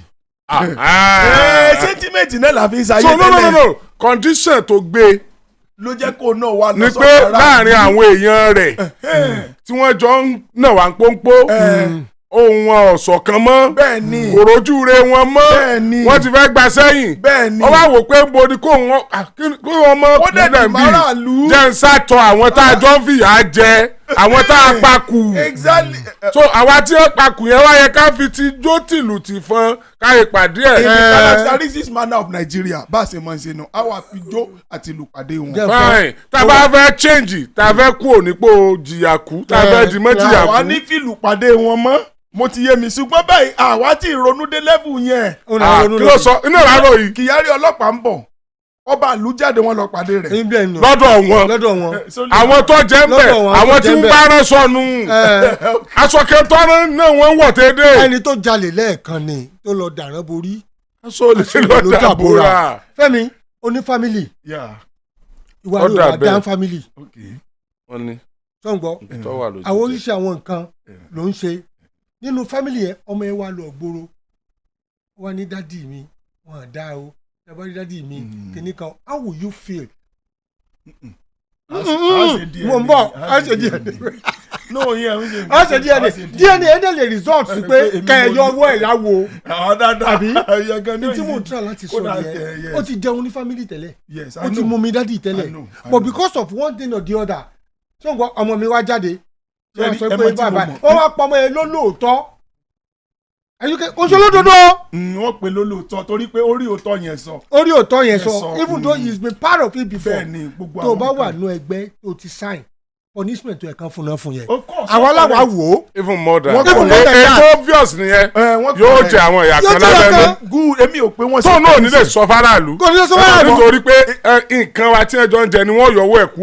ṣe rí ọ̀gá fún rẹ̀ ó gbọ́dọ̀ ti jókòó kó dẹ̀ ròyìn pé ọ̀rọ̀ tí mo fẹ́ sọ yìí o more or less wọ́n lè fi rúbọ o any situation o òun náà gbọ́dọ̀ gbà bẹ́ẹ̀. kò ń ṣe ọkọ sórí james okin confirm me sórí you don't go on a national television if you love the people tó ń gbọ́ wọ́n ti mọ̀ pé you are a lover of the people but torí pé àwọn kankan ṣe as the ọmọ position to hold ni he can see the president at any time. He's the chief whip magbon he's the chief whip magbon then randi now I'm saying reality.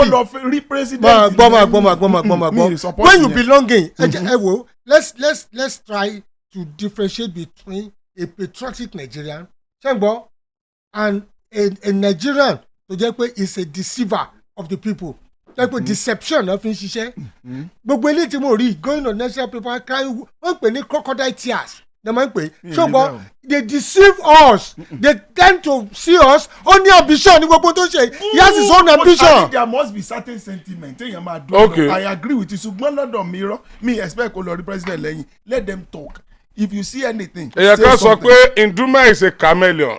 whatever tó wù kó jẹ́ tèmi dùn sí ni pé he has spoken in tó dẹ̀ sọ jáde yẹn ẹgẹ́tẹ̀ ó ti di ẹjọ ṣé nǹkan tuntun ní nǹkan tó jáde ìṣe ló ń fa nǹkan tí gbogbo ọmọ ní òṣùwọ̀n nǹkan tuntun fún wa. bàbá ṣe mọ tàlẹ́yà wọ́n ní ẹ máa gbọ́ pásítọ̀ ẹ máa gbọ́ gbogbo wa mọ̀ jáde ta wa la fi rántí ó sọ̀rọ̀ jáde he is the only person ló ti ẹ̀ bá sọ jáde and let me say this out of 109. àmọ́ gbọ́n wọn ló ti sọ jáde and let me say this tí wọ́n bá sọ jáde ṣé ń gbọ́ wọn ní ṣe palliative ranù tí wọ́n ṣe pé half salary àwọn ọmọ filẹ̀ máa gbọ́ o wọ́n sọ jáde nìyẹn gbọ́ ọmọ nàìjíríà díà mò ń gbọ́ rẹ́ẹ̀pù náà ní gbogbo wọn náà kankan náà ni wọ́n àwọn náà ṣe tiwọn. number 2 the school orúkọ ìtàn tí federal government ṣe fáwọn student wọn ní ṣe àwọn certain palliative wọn ti mọ̀ pé yànjẹ́ aráàlú wọn kàn get policy wọn right ni policy wọn somersault ó nìkan tó ń ṣẹlẹ̀ they knew we are suffering kí ló dé tó fi ní màgbọ́ mò ń bọ̀ ẹjọ́ jẹ́ má jẹ́ gbàgbé tí mo fẹ́ sọ nígbà tí president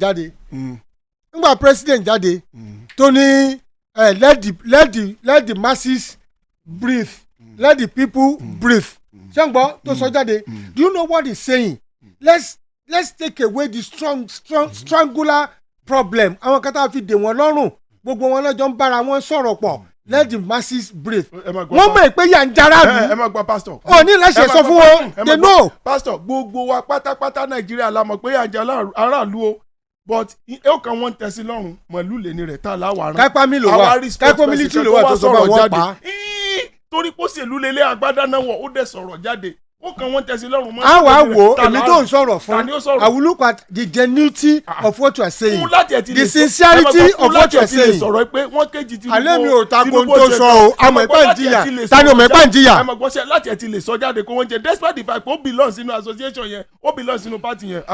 ẹja wa wo kinní kan he has done a very good job ẹja wo kinní kan gbàgbọ́ kọ́mọ tó tako ẹbí ẹ̀ kí ni àwọn kan tó fà. bàbá tí àwọn ẹbí ò bá sun wọn táwọn ẹbí ò bá jẹ́bi tó dáa nígbà tọmọ fẹ́ lọ skul tí ẹbí ò kówó lẹ̀. wọ́n kówó lẹ̀ kó gbẹ̀lẹ̀ wọ́n fẹ́ ṣe pò. ẹ má gbàgbé pé ẹni gangan ibi ẹbí kan ní ti ń bọ̀. kẹ́pàwọ̀ máa lè nínú ẹbí o kẹ́pàwọ̀ ará àta ló rán pé lọ́dẹ bí o. unfortunately kò sọ máa lè. máa lè wà. bàbá kan ló bí yẹn ìyá kan ló bí yẹn. ok thank you ẹja padà wálé díẹ̀ ẹ̀yin èèyàn tẹ́ ń gbọ́ wa lẹ́ mọ́ bínú o ní so green sọ lẹ́ẹ̀kẹ́ pé àwọn làwọn rán mi sẹ́wọ̀n o. kẹ́nìkan wà lọ́mọ sọ pé ẹrù ọmọ kan lọ́ọ́ rán tiwọn ní sẹ́kó yóò kò mí sẹ́. ìta ló ti à lọ sọ. mo pẹ́ dé àbí alẹ́ rán mi sẹ́ni. alẹ́ pẹ́ dé. níjọ́ èmi lu Èkìtì tí ń bọ̀ tó dùn bẹ́ẹ̀ bá wa la ó yọ ọ́ ti dé àkóbọ̀ lọ wà sá àkóbọ̀ lọ náà gbági. ìgbà ọmọ mi wọ́n náà pé tó ló ti dé nígbà tára lórí fún. ìgbà tí mo yí mọ́ra wọn pé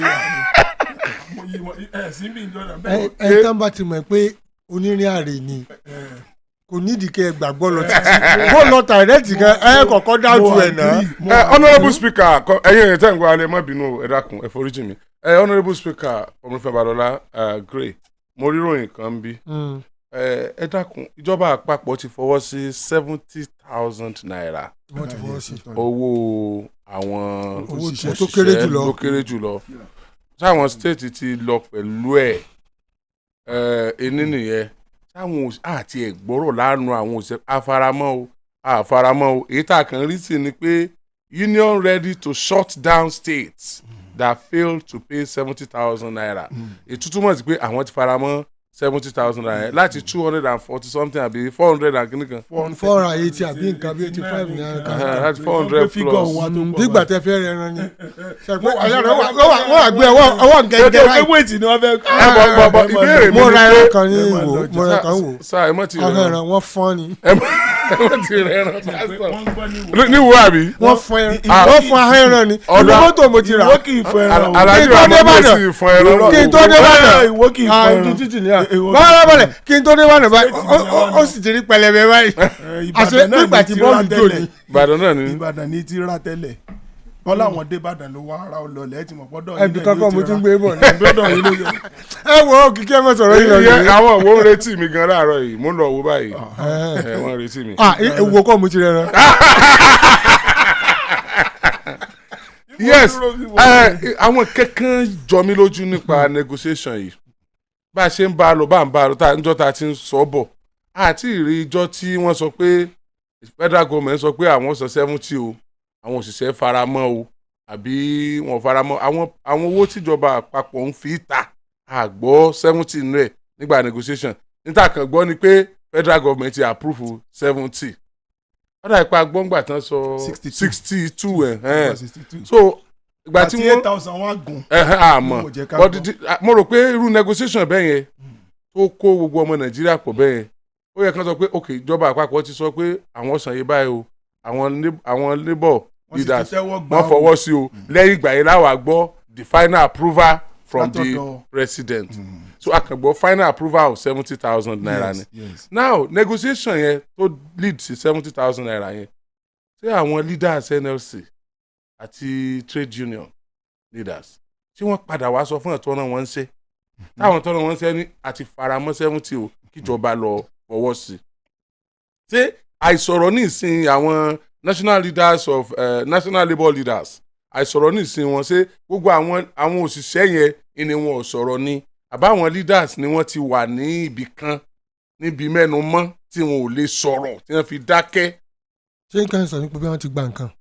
tí ẹ sọ́tàrà náà mo ìbéèrè lè mímọ̀ wá béèrè. ṣé tí yákè ń dáhùn ẹ lè dáhùn. ṣé ẹ mọ Pascal Bavia ó ti kú of blessed memory kọ́ ló ń tẹ́sán. àbí 70,000 yìí ti solve problem tí wọ́n tó fa ìbéèrè nǹkan. gbogbo ẹ̀ la ṣé ní Pascal Bavia kọ́ lọ 1992 lọ ṣe meeting pẹ̀lú IBB ló bá rẹ́rìn ló fa portfolio lọ́wọ́ náà wọ́n kà máa ọ̀ gbé báàgì lọ́wọ́ ń gbà tán lọ ó ní wọ́n rán. mo tẹ̀ ń gbé báàgì mọ́ ní ìsìn tó ní.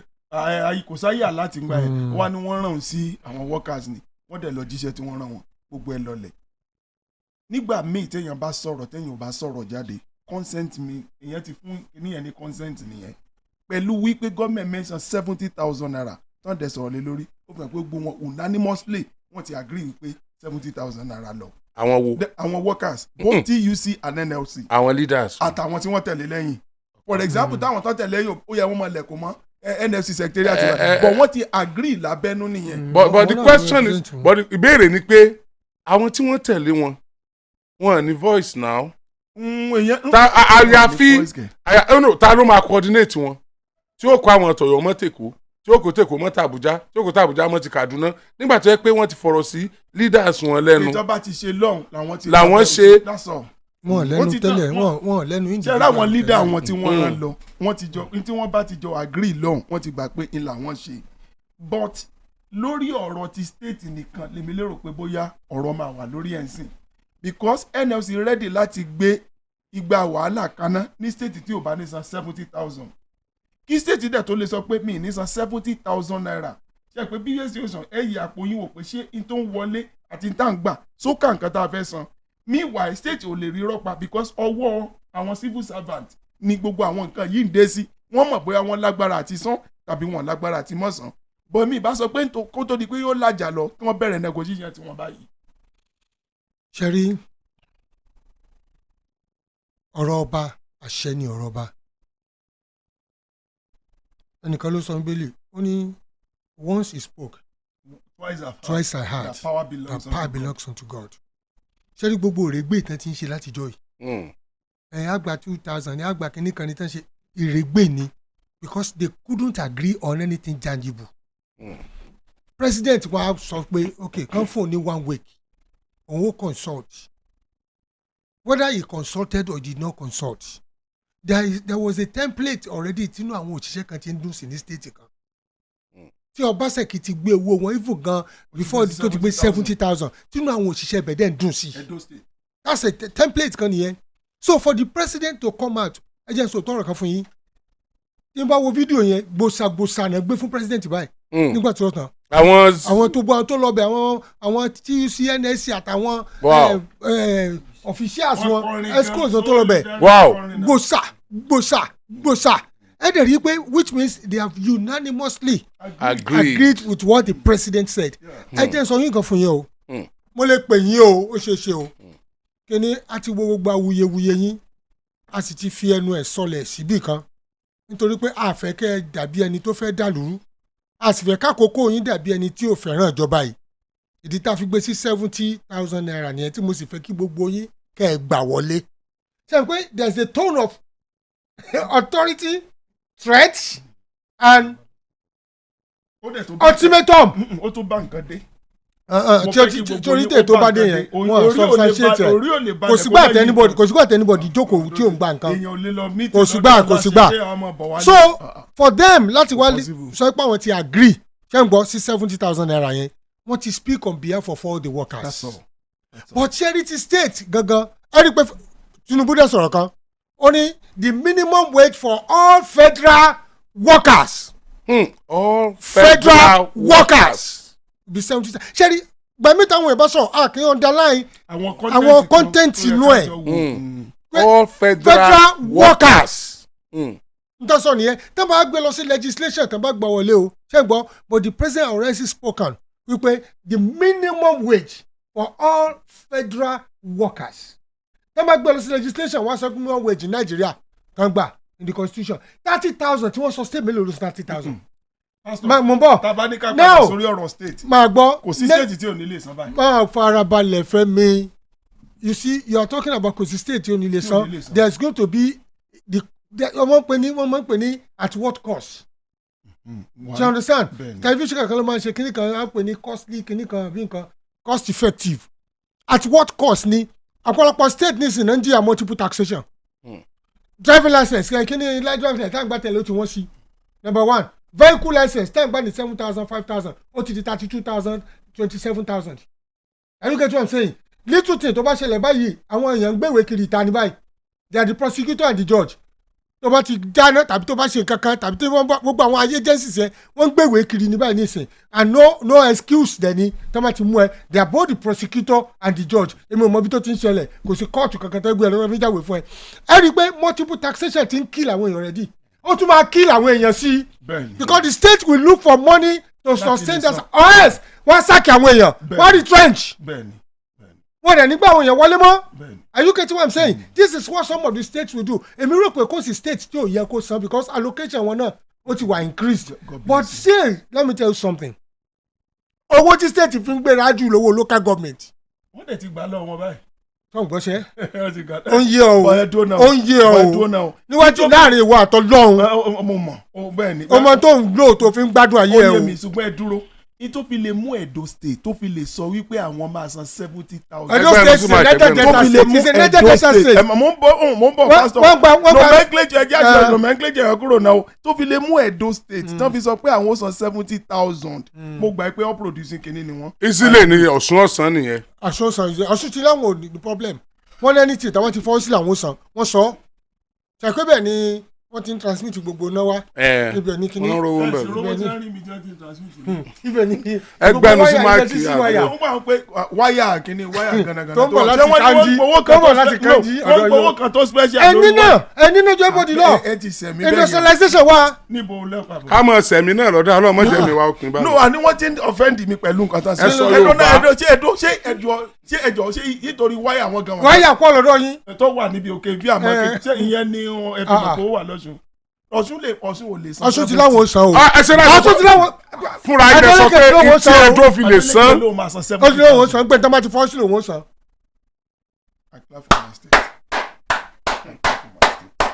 Sọ̀rí bó ti pàtó fún. Mo fẹ́ defence state mi tẹ́lẹ̀ torí pé ó ti lóun ò san o. agrarian community láti wá. Iṣẹ́ àgbẹ̀ lẹ́nu. Ẹ múra sí iṣẹ́ àgbẹ̀ náà ní sẹ́ ẹ̀lẹ́ wa tẹ́lẹ̀. Àwọn Fúlàní ò jẹ́ àdàkọ. Gbogbo ẹ ti ń yanjú lọ. Ẹ̀yin wo lẹ yanjú rẹ̀ ẹ̀yin mùngún náà ẹ̀yin bọ̀ tí wọ́n bá láwọn ò san tọ́sùn bá fi wá sanṣẹ́ Ọ̀ṣun ò sínú state tó pọ̀ lóòótọ́ o but mo kàn wo pé for example. torí pé mélòó lọ́sùn náà. tẹ́ ẹ bá fẹ́ kó jẹ náà ni lẹ́ẹ̀mọ́ pọ̀sùn pọ̀ nínú southern state ni. ní nǹkan méjì ni torí pé infrastructural development tó ń lọ lọ́wọ́lọ́wọ́ sí ó massive sincerely ibẹ̀ wọ́n dẹ̀ ń pump owó sí sincerely. Arẹ́gbẹ́ṣọlá said the same thing. òun náà mo sọ ẹ̀rọ náà bá bọ̀ ọ̀nà gbogbo àwọn nǹkan bẹ́ẹ̀ ibi tí wọ́n náwó sínú kẹ́ tó lè rọ́nà tí ó ṣe pé ọ̀nà bá bọ̀ ọ̀nà. ṣé ẹ̀ gbàbẹ̀ èwo yà ẹ̀ gbàbẹ̀. ọ̀nà tó fún un tó ní ọ̀nà bá bọ̀ ọ̀nà tó bá gba ọ̀nà gidi. ẹlẹ́yà ni mò ń ṣe. mo sí yàtọ̀ ọ̀nà bá bọ̀ ọ̀nà. ìgbà tí o sọ báwo ní ọ̀nà bá bọ̀ ọ̀nà nìyẹn ọ̀nà bá bọ̀ ọ̀nà. ṣé bíbí November 11 bridge yẹn la. ṣé ẹ tún kò ní ọtí sọ ló kọ. ẹ rí iná November 11. commissioner of orientation and tourism tájọ lọ wọ́n rí iná. ọ̀nà bàbá ọ̀nà. mi ìṣeré. Babalọlá aka ọ̀nà bàbá ọ̀nà. wọ́n fi kíní kan díẹ̀ ẹnu ọ̀nà yẹn báyìí wọ́n fi díẹ̀ ọ̀nà yẹn báyìí kẹ́tọ́ rí roundabout ẹ̀rin kìlómítà 4 kẹ́tọ́ kan roundabout. ọ̀nà bàbá ọ̀nà. sincerely ọ̀nà bàbá wọ́n yín gánmà kò sí irú ẹ̀ ní ọ̀nà yẹn dà. very wide. So is it that approval of federal government so ti resonate ní state. Àwọn labour ti sọ pé àwọn ò dàrú. Mo gbọ́ union ready to shut down states that fail to pay 70,000 naira. Ẹ̀mọ̀tẹ́mi ò like. You see, when people speak, consider the use of your words. They will have said union are ready to engage. Mafarabale, no, you don't use military language. We are still militarized in this country. Pastor, to shut down, to kinika, you don't use military language. Pastor, Pastor, adjective tell you, oh, begging nature. Engagement, you ready to shut down. Never shut down. Even the word engagement, to some extent, also look very military. No, engagement, dialogue, conversation. Labour ready to now dialogue, consult with the state. Ẹ ṣe shut down nípa ni. Provoking so that wọ́n lè mọ̀ pé no yeah exactly ẹ wá fún wọn mandate ni o we voted them for them to be able to discharge. So you now come and shut down. Yeah exactly anything lẹ́lẹ́ lò ẹ̀yin lẹ́wọ̀ amúra pé àfẹ́ká. ẹ̀yin ni wọ́n shut down yín wọ́n dẹ̀ sọ pé ṣe fẹ́ nìyẹn 50% of workers ó yẹ kọ́kọ́ máa lọ lé. kò sí anybody tí ó dá yẹn lẹ́sà. wọ́n sọ bẹ́ẹ̀ mọ̀. wọ́n á tún gbá kò sí anybody tí ó dá yẹn kò sí ẹ̀yà dà wọn. nígbà táwọn banks bẹ̀rẹ̀ sí dáwọ́ èèyàn lẹ́tí tí kìíní gbà wọ́n yẹn. ṣe bẹ́ẹ̀ mọ̀ pé báńkì ló gba àwọn náà ní iṣẹ́ ara wọn èmi mo ní báńkì mi sì mo lè dá ẹ máa gbọ́. bọ́lọ́ṣẹ̀lú ò bá dá yẹn lẹ̀ you pay for it from somewhere. ẹ máa gbọ́ ẹ jẹ́ sọ̀rọ̀ kankan fún yín ǹjẹ́ àṣẹ ni pé àwọn number of aids tẹ́ ní ẹ̀yà reduce wọn ni. wọ́n lè reduce wọn. olóṣèlú ó máa jẹ lọ ṣùgbọ́n àwọn tí ìṣiṣẹ́ wọ́n yà reduce wọn. it's like you don't understand the structure political structure of this country. ìdí inú tàbí fẹ́ kó change it that is the more reason we are saying that we have to change it we can't continue in this line. ẹni tó sọ pé ká máa continue lọ́rọ̀ kìnìún ló tó ní we can't continue ó ní a máa continue lọ́rọ̀ Ndume pé kìnìún kan ó tó ní ká máa continue. bàbá ní òjò tí ò bá jó mọ́ wọn mú yẹn sí. o ti sáré change ẹ̀ mọ́. no mi change ẹ̀ ní tí mò ń dà lásán ni pé àwọn nǹkan tó wà jọ pé a lè continue lọ àwọn tó wà jọ pé a lè continue lọ. fẹ́ẹ̀ mi wà lọ́la ẹni Ṣàngó bá tójú ẹ̀ wọlẹ̀ kò ní bá wọn bọ́ bá kò so. nípínlẹ̀ Ọ̀yọ́ àwọn òṣìṣẹ́ ọ̀jẹ̀ sọ pé ìjọba ò tó bẹ́ẹ̀. Ọ̀yọ́ is doing fine. ẹ mọ̀ gbọ́ no I'm not even saying Ọ̀yọ́ will not pay ṣẹgẹtẹ nígbà ayé ìjọba tó lọ nípínlẹ̀ Ọ̀yọ́ àwọn òṣìṣẹ́ kan wọ́n dà wọ́n lẹ̀ àwọn kan ti wọlé padà àwọn kan kú wọ́n fi ẹ̀sùn ẹ̀ṣẹ̀ tí wọ́n ọ̀sẹ̀ kàn wọ́n wọ́n fi ẹ̀sùn ẹ̀ṣẹ̀ táwọn kan ṣẹ̀ tí wọ́n rò pé ó ti cover kò lè hàn mọ́ wọ́n fi kàn wọ́n àwọn kan sì ń gbèwé kìdì sìn kódà tí ilé ẹjọ́ ni wọ́n gbà wọlé tí wọ́n ò gbà wọlé kódà tíjọba tún fọwọ́ sí kí wọ́n gbà wọlé táwọn òṣìṣẹ́ ẹgbẹ́ wọn tí wọ́n wà ní agbọn kí wọ́n gbà wọn wọlé tí wọ́n accommodate wọn mọ́. gbogbo ọ̀rọ̀ òṣìṣẹ́ yìí téèyàn bá súnmọ́ àwọn òṣìṣẹ́ ìjọba dáadáa yóò mọ̀ pé òṣìṣẹ́ ìjọba lọ̀tá òṣìṣẹ́ ìjọba. lọ̀tá aráàlú pàpà. so pásítọ̀ tún fi lé so tí ó bá di àsìkò tí wọ́n fẹ́ gba tán fẹ́ àwọn tó ibi tẹ́tí mọ̀ pé òṣìṣẹ́ ìjọba lọ̀tá òṣìṣẹ́ ìjọba ni pé ẹ wò gbà tí àwọn tó bá rìtáyà láàrin wọn tí wọ́n bá fẹ́ gba ẹ̀tọ́ wọn ẹ wo bí wọ́n ṣe é mọ́ dàbí pé iṣẹ́ tí àwọn náà ṣe tí wọ́n fi lẹ̀ iná ẹ̀kọ́lẹ̀ yìí náà ń ṣe lọ́wọ́ yìí pé ẹ̀yin náà fẹ́ẹ́ fi lẹ̀ ẹ wo bí wọ́n ṣe mọ́ dàbí pé wọn ò mọ́ra wọn rí. iṣẹ́ tó ń ṣe lọ náà ń ṣe o nígbà wọn lẹ́nu iṣẹ́ gan-an máa gba percentage lẹ́yìn bá kó bẹ́ẹ̀ náà yóò san percentage padà o. fine ẹ wo 5% or 50. I think it's a rule. ẹ wo bí wọ́n ṣe mọ́ ṣe bí pé wọn ò mọ́ra wọn rí ẹ wo bẹ́ẹ̀ tó fi ṣẹ́lẹ̀ láàrin ọdún kan tó ti kúrò lẹ́nu iṣẹ́ ẹ ò bí ó ṣe sáré yí padà tí ó change tí àwọn tó sì wà lẹ́nu iṣẹ́ ò ní kí ẹ̀ tí àwọn ọ̀nà tí wọ́n fi lè gbà ràn lọ́wọ́ tí wọ́n sì ní ràn lọ́wọ́ kí gbogbo wa wá ṣe we no go gree bẹ́ẹ̀ sì máa sọ fún wọn nígbà tá a wà ní institution of learning wọ́n á ní ọ̀kọ̀ọ̀kan la wọlé ìwé o àwa ń protest papọ̀ kárántí pọ̀kọ̀ọ̀kan lágbà certificate o àwọn tí ó dà yàn lè wọ́n ní sọ pé torí protest torí pé shut down wọ́n á gba gbogbo ẹ̀ wọlé ẹ mọ̀ ṣiṣẹ́ lọ lẹ́yìn ìgbà yẹn wọ́n lè fà àkókò lẹ̀ díẹ̀ ni wọ́n bá láwọn ṣe screening kan àwọn kan ò ṣe kinní kan àwọn kan ò ṣe kinní kan. owó yẹn tiẹ̀ ti pọ̀ jù ghost worker. ghost worker talẹ̀ lọ bá ọ̀bẹ wà bá wọn kan dì mélòó ni àwọn NSC TUC ti jà fún tọ́bẹ̀ báńdì lẹ́nu iṣẹ́ tó yẹ pé ìgbìyànjú wọn ló dá wọn padà sẹ́nu iṣẹ́. wọn kì í ṣe o wọn kì í gbèjà ara wọn NSC ti ń gbèjà anybody bí mo tábà ní wọn fẹ́ ṣe ghost kìíní kan ṣe kálukú máa ń dánmò yẹ gbé ni which I know ṣe rí the word espiritu kò kí sọ̀dọ̀ wọn nìkan ló wà ó wà gbogbo profession o kálukú mọ̀ ṣíra wọn lẹ̀ sínú òtútù ni I think lọ́dọ̀ tí wọ́n ó dẹ̀ wrong ṣe rí ọ̀rọ̀ kan wà tẹ́ ẹ sọ tó yẹ pé ó máa ń yà mí lẹ́nu mo mọ̀ pé mo ń ṣiṣẹ́ ìjọba máa kúrò next year máa mọ̀ fara ní àwọn tó ti kúrò ń bẹ̀ tó fẹ́ gba owó tí wọ́n máa gbà tí wọ́n bá kúrò yẹn bí civilian package kan ní tiwọn gratuity tó fẹ́ gbà fún àwọn ọmọ fara ni wọ́n ṣé wọ́n mọ̀ gbà pé káwọn náà kúrò ń bẹ̀ ni so the point is ó dàbí ẹni pé tó wá pé wọ́n lè woru àárín yẹn láti máa fi fúnra wọn sùkọ̀ that would be better but they can't do it ó ti mọ́ wọn lára ìfẹ́ àwọn ò gba kọ́ọ̀tì lára owó tí ẹni tó fẹ́ gba gratuity tó fẹ́ gba àwọn àgbà kọ́ọ̀tì mẹ́ ó mọ́ wọn lára so most time kì í ṣèjọba gan ni problem òṣìṣẹ́ ìjọba gangan ni problem. tó bá yẹ kéèyàn gba promotion tí wọ́n fún promotion ní time yẹn tí wọ́n fẹ́ lò mí tó ṣe promotion exam tó fail tí wọ́n fún promotion nsc lè gbìjà rẹ̀. àbí tán mọ̀ fẹ́ẹ̀lì ẹ̀. àánú ẹ̀ ṣáàjọ àṣọ pé tó fẹ́ẹ̀lì. ẹ máa gbọ́ wọn lè. nsc lè gbìjà ẹ̀ àwọn kan ṣàgbà promotion. ṣé wọ́n gba pépà ẹ̀ wọlé pé ẹgbẹ́ pépà ẹ̀ wá tó kọ́ sí. wọ́n lágbára yẹn ok tán bá jẹ́ pé wọ́n ní dá yẹn júgbà protest tí promotion exam dé tán yọ ẹ sọ́tọ̀ àbí wọ́n ní ẹ mọ̀ sáyẹn tó sọ tí wọ́n yọ ẹ sọ́tọ̀ tí wọ́n wá fún ẹ ní promotion yẹn at the long run ó lọ sábẹ́ nlc. bí mo lọ gan kò sí ní tán lè ṣiṣẹ́ kò sí ní tán nlc iṣẹ́ rí gbogbo agbára nlc lórí sálárì nìkan ní ti nàìjíríà nlc nàìjíríà kò sí nǹkan míì náà a ní ká sọ lórí ẹkọ́nọ́mì wọn rí sọ ajá èrò sọ gan pé òkè 70 tẹ fẹ́ fún wa bó lọ́rọ̀ ẹkọ́nọ́mì kò sínú gbogbo. nígbà tá à ń kígbe pé kán béèrè ẹkọ́nọ́mì àwọn kan ní kò sínú iṣẹ́ wọn àwọn ngbọ wa ya táyé ń kígbe wọn wá ní ọ wà lára táwọn ń béèrè fún sáà tí wàá rìsọ́ọ̀tì yẹn nìsín nígbà tá a ti rìsọ́ọ̀tì 70 yẹn wọ́n ti lọ èmi ti ẹ̀ expect kiri kanu pépà pé ó dá lórí ráìsì lórí gàrí ohun kan tá a tó béèrè fún wọn sàn kankan lórí ẹ̀ so ó dà pé owó náà ń jà fún ní tó kàn dùn mí pẹ̀lú 70,000 yìí mo fara mọ́ kan fún wọn o aráàlú bó ni ó ṣe dọ́dọ̀ wa.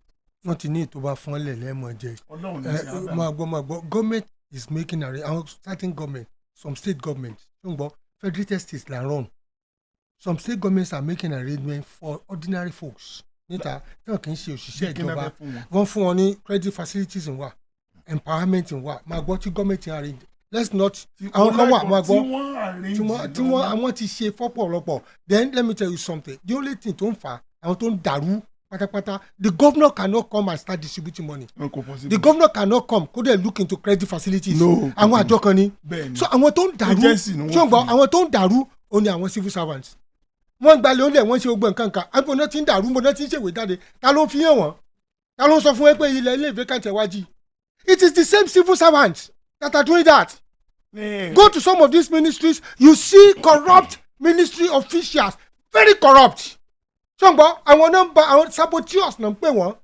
let me tell you something. wọ́n dẹ̀ pọ̀. ẹ jẹ́ sọ̀kan fún yín I was in Akwa Ibom sometimes ago this old Akpabio ten kígbe he did wonderfully well Akpabio bá sọ̀rọ̀ pé lágbájá báyìí ẹ fún ní iye báyìí mo fún obìnrin ní 2 million láti ṣe business ẹ̀ bí tó bá ń jáde lọ nìyẹn o ọ̀ tó bá ní títì yìí ó gbọ́dọ̀ di ṣíṣe he doesn't ó lọ sọ́fíìsì ẹ̀ ní ẹ̀mọ́ tó sọ ó ní mo believe pé tí n bá ti sọ the agencies that are responsible wọ́n gbọ́dọ̀ gbé fáìlì ẹ̀ wá sórí tébù òun ẹ̀rọ ọ̀pọ̀lọpọ̀ gómìnà tí wọ́n ní ẹ lọ fún lágbájá kan ní owó wọ́n ti gé lẹ́ẹ̀mejì wọ́n wẹ̀ kó òṣùpọ̀ ti fẹ́ lọ rí gómìnà mọ́. Are you getting what I'm saying? Civil servants, see, most of them are terrible. So I'm a gómìnà bí èèyàn burúkú. And these are the same people that are not doing what's supposed to be done. Sherry, when a governor speaks, it becomes policy statement.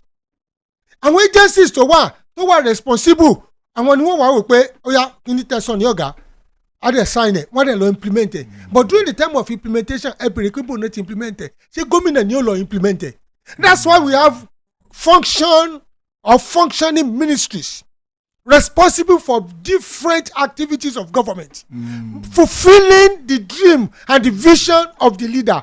So àwọn tó máa ń sọ leader lẹ́nu ṣé ń gbọ́ civil servant ẹ wá pé kí ni contribution go to secretary today mà gbọ́ bí àwọn mi ò ti gbẹ́sẹ̀ lórí àga látàrọ̀ dàlẹ́rì where is the productivity wọ́n dẹ̀ ń gbọ́ owó oṣù tẹ́gbẹ́ is not productivity wage farabalẹ̀ fẹ́mi farabalẹ̀ nsc ò ní sọ̀rọ̀ wípé gbogbo òṣìṣẹ́ ẹ gbọ́dọ̀ mójútó ṣe yín o ẹ gbọ́dọ̀ ṣe kíní kan o rather they will start changing status productivity wa no. ẹ máa gbọ́ ṣe bí iṣẹ́ tẹ bá gbé wá ẹ máa gbọ́ ṣe bí iṣẹ́ tẹ bá gbé wá. èyí gbàkànlá wọn káwọn ìgbàgì alẹ́sìlọ́yẹ tí wọ́n gba 50,000 lọ́wọ́ tí ń tajà lẹ́gbẹ̀ẹ́ kínní àwọn ọlọ́jà ṣọ́ọ̀bù kéékèèké tí wọ́n pé rìsíìtì 5,000 wọ́n kọ́ láyé jọ̀hún. tí ordinary ẹni tó ń ṣe gbẹ́gi tó lọ ní swimming pool lélẹ̀ fún officer. but honourable speaker fi pé àwọn ìjọba gan ti gba ọ̀pọ̀lọpọ̀ ṣẹ́ lọ́wọ́ civil servant. tí mo fẹ́ ibi tí mo iṣẹ́ bá gbé wá sọ mi agency private organisation consultant. I love that I loved where you are coming from. ṣé ń gbọ́ ṣe rí tí n bá fi opportunity lẹ̀. honourable speaker bench warmer in the VC in the rector of Poly Ibadan. He's a bench warmer. mo fẹ́ bẹ̀rẹ̀ gan-an kò tí ì yé mi o. wọ́n ti gbaṣẹ́ tán. kò lè tó nǹkan kan láì consultant gan lórí Poly Ibadan sí. ogbó tó ń ṣẹlẹ̀ consultant ni bí consultant ọba sáyìn peanut tó fẹ́ ná kò gbọ́dọ̀ ná. yes. bóyá gbóúnjẹ ìfọlógbò jẹ. inú ìjọba ni most of the things consultant ni. ẹ jẹ́ wo kíní o ṣé ìṣe pé wọ́n ka olè mọ́ wọn lọ́wọ́ ẹ jẹ́ wo láti. ṣé ìṣe pé àwọn tó gba jẹ́ àpótí là ń fún lóríṣiríṣi iṣẹ́. ṣé sáwọn fámìlì wa là ń fún lóríṣiríṣi iṣẹ́. ìkọlẹ́sọ̀ ti compensate mi nígbà tí mo lọ sí state kan ìgbà yìí mò ń ẹ wo àwọn òṣìṣẹ́ gbẹ̀gàn àwọn tó jẹ́ principal officers gbẹ̀gàn ti káwọ́ òkè pé kásàmọ́ ṣe lọ. wípé wọ́n ti yọ̀ǹda. wọ́n ò ṣiṣẹ́ mọ́nà òkè àwọn kan kàwé lọ́dọ̀ wọ́n náà wọlé ní DPP wọ́n ti parí báyìí nísìnyí wọ́n graduate wọ́n lè serve they cannot serve nítorí pé àwọn ìrìn àjò tó yẹ kí ní ẹ̀kọ́ yẹn rìn tí àwọn ọmọ yìí ó lè fi serve kò sí nǹkan tí wọ́n fi rìn consultant or sign. What are you saying? Hello, investigate Poly Ibadan now. Ṣé consultant ò ní bí limited? Was that the polytechnic limit? Ṣé consultant ò ní limited ni? Rector ló ní limit. Consultant ò ní limit. Ẹ lọ béèrè. Ẹwà takula yẹn. Kílẹ̀ ti dàrú o. Ẹwà. Ó ti dàrú láti ilẹ̀ nìyẹn o. No, ẹ jẹ́ àṣẹ báyìí. So iṣẹ́ wo ni civil servant ṣe? Wọ́n kàn ń gbowó nìyẹn dẹ̀. Wọ́n ti ẹ̀rí ṣẹ̀ṣẹ̀ kan pẹ̀lú tẹ̀sán. Education tún nìyẹn o. Education nìyẹn o. Let alone every other thing. That has been giving out to our friends, our family, consultant. Ẹ jẹ́ àfarabalẹ̀ tábà wo the way of consultant ṣé ń gbọ́ ẹ wọ̀ pé kí ló lead to consultancy. wọ́n gbé business fún consultant gbà kan business bàjẹ́ délẹ̀ ni ọlọ́run ló ní kí wọ́n tún dá padà fáwọn òṣìṣẹ́ ìjọba consultant ni. mi ti ẹ̀rí yẹn náà. ẹ̀rí yẹn. sọrí ìjọ tèmi lọ pcos mo ń wọlé bọ̀ báyìí mo kàn dáwọn yẹn tán kó kíni tọ́kì nǹkan kan dání wọ́n kàn wọlé àwọn kéékèèké arrogantly wọ́n bọ́ lẹ́nu bọ́ọ̀sì kí wọ́n ti kí yẹn làwọn staff sáré kiri consultant mo kàn pé kánú wọn pé ẹ wá ẹ̀yin èkí yẹn ti yín ni ìgbà tí èmi ò gbowó oṣù bẹ́ẹ̀ wọ́n ti balẹ̀ àwọn staff wa ń gbọ̀n kiri lákòókò yẹn ni o ṣé consultant ṣé wọ́n mọ ní ká wá take over administration ni. wọ́n mọ take over ni. wọ́n take over ni o. irú iṣẹ́ wo ló yẹ kán ṣe tẹ́lẹ̀ ní take over. àwọn consultant ó ní wípé èmi ní administration máa kàn kọ́ sọ pé báwo nǹkan báyìí what's your suggestion what do you do consultant náà pé àwọn yẹn kò ń ṣe pé kán wá jẹ́ páwọn ní ó mọ̀ ṣe gbogbo iṣẹ́ agbaṣẹ́ ṣe gbogbo wọn. pastor mo fẹ́ kémi yóò jọ rí ẹ mọ̀ gbọ́ mo fẹ́ kájọ rí kinní kan tẹ bá gbà mí as a consultant ní organisation kan sí expectation ni pé you want an improvement in that organisation. bẹ́ẹ̀ni.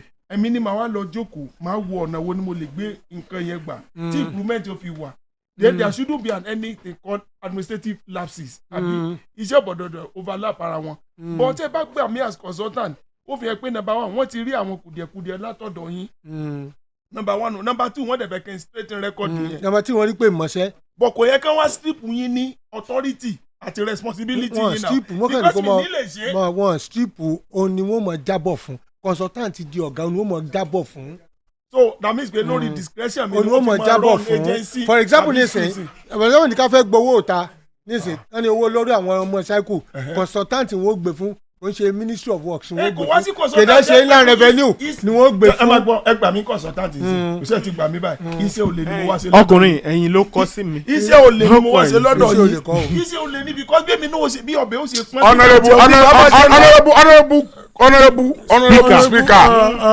honourable comrade. wọ́n yọ ọ̀yàn chief ibo wọ́n yọ ọ̀yàn chief ọba àti tí ọba ti follow party rule wọ́n kàn yọ ẹ ni. ẹ lọ sí Poly Ibadan iléeṣẹ́ ìjọba ìpínlẹ̀ Ọ̀yọ́ tó ń rí sí ọ̀rọ̀ ìpawówọlé. inland revenue. no federal government ló ń lo inland revenue. kíní làwa board of internal revenue ẹ wá béèrè pé kí làwọn òṣìṣẹ́ ẹbẹ̀ ń ṣe tíjọba ń sanwó fún kò sí kankan tó kù ju consultant kódà ẹ bọ́ bàtà lẹ́ẹ̀ fẹ́ wọ padà. àwọn náà sanwó light kíní kan haulage gbogbo ẹ consultant àwọn yẹn ni wọ́n tún jà sí o wọ́n gbéra wọn lọ ẹ̀wọ̀n wọ́n gbéra wọn lọ kóòtù. ẹ mọ̀ gbọ́ ó wà porous to the extent wípé consultant méjì ń gbaṣẹ́ kan wọ́n gbára wọn kúkú lójú títí. ìjọba náà tún yẹn tá rẹ̀ fún náà tún gbaṣẹ́ kan tẹ́ pé consultant ṣe àwọn náà tún ṣe ó ti wá bú ọ̀pọ̀ gọ́ọ̀mẹ̀ntì náà. ẹ má gbọ́ ọ̀rọ̀ báskẹ́ẹ̀tì tí wọ́n ń gbé sẹ́yìn mọ́tò ọkàn ń parí àwọn kò ní ke Ọ̀yọ́ state náà dẹ̀ ni wọ́n kọ Ọ̀yọ́ state. ọlọ́run kọmíṣánná ìkan blue ìkan brown. àlọ́ ti fún mi pé àwọn kan tún mọ̀ sọ́ra. kọmíṣánná. sorry honourable speaker. sọ́dí pé lọ́dún kọmíṣánná ni kọmíṣánná for honourable kọmíṣánná honourable. internal revenue làwọn àpè sínú. honourable ó burú débi pé àwọn kan mọ̀ọ́mọ̀ tún sọra àwọn di consultant láì gbàṣẹ lọ́wọ́ ìjọba. alágbára ni wọ́n. táwọn tún lọ gba owó. níta. gọ́ọ̀mẹ̀ntì kan ló dẹ̀ fún wọn ní certificate. ẹgbà tí certificate ti di tọ́wọ́ kan. àwọn tọ́ọ̀gì ló tún bá wọn gbowó bí sòkòtò owó ti lọ lẹ̀rẹ̀ tí wọ́n máa. tẹ bá lọ́dọ̀ mi lójú sọ́fẹ̀ gbowó fún ìjọba mọ̀ pé ṣèjọba lè gbowó. wọ́n wà wí àǹkan tá à ń sọ yìí o. ẹ̀ka ló máa wí àná làwọn fi ń sọ. gọ́ọ̀mẹ̀ntì lè mọ̀ wà wí àtọ́. àní mo ra báskẹ́ẹ̀tì torí bí tẹ́ sọ wọ́n rà balẹ̀ ìkíní mọ́tò iléeṣẹ́ wa wọ́n ní sẹ̀pẹ́tàn lẹ̀ tán ti lẹ̀ nǹkan mọ́ ẹ ra báskẹ́ẹ̀tì ẹ ra kìnìkan oríṣi báskẹ́ẹ̀tì méjì mo rí gbòòrò wọ́n sì kọ̀ ọ̀yọ́ sí ìkan brown ìkan blue àbí kí lórúkọ ẹ̀ ìkan òǹkè ìkan òǹpálí. wọ́n dẹ̀ ta méjèèjì fún wọ́n tún ń jà sí tèmi ní ọ̀rà tèmi ní ọ̀fẹ́. number bí wọn dá. is it not consultation is it not compensation fún àwọn ẹbí àbò olóṣèlú wọn. irọ́ ẹ mọ tí mo fẹ́ sọ sa. because ẹ jẹ́ ká ṣé ẹ ṣe rí àwọn consultant gan ní tí mo ṣẹlẹ̀ ni pé ókè o wọ́n lè san pé kí wọ́n san 2 million naira. ẹ bá gba 50 million. wọ́n lè pa wọ́n lọ́sù àbí lọ́dún wọ́n dẹ̀ máa pa 5 million lọ́sẹ̀. wọ́n san 2 million sápò ìjọba lọ́dún wọ́n máa pa 5 million lọ́sẹ̀. wọ́n tún wá lè ṣe kínní kan. kí náà block. ẹgbọ́ àbúlọ́ọ̀kì o. ó lè náà lè ọ́ tún fara balẹ̀ fẹ́ mi ó pa 5 million lọ́sẹ̀ mo ní kó máa san 2 million lọ́dún sọ́ngbọ́ sọ́nù 5 million lọ́sẹ̀ rẹ yẹn arrangement tó ti wà pé ọ̀ àmọ́ rí mi o. ok màmá tí wọ́n já. bọ́ọ̀lù tí mo pa 5 million tó ní wá rí mi n ó gbà lọ́wọ́ ẹ.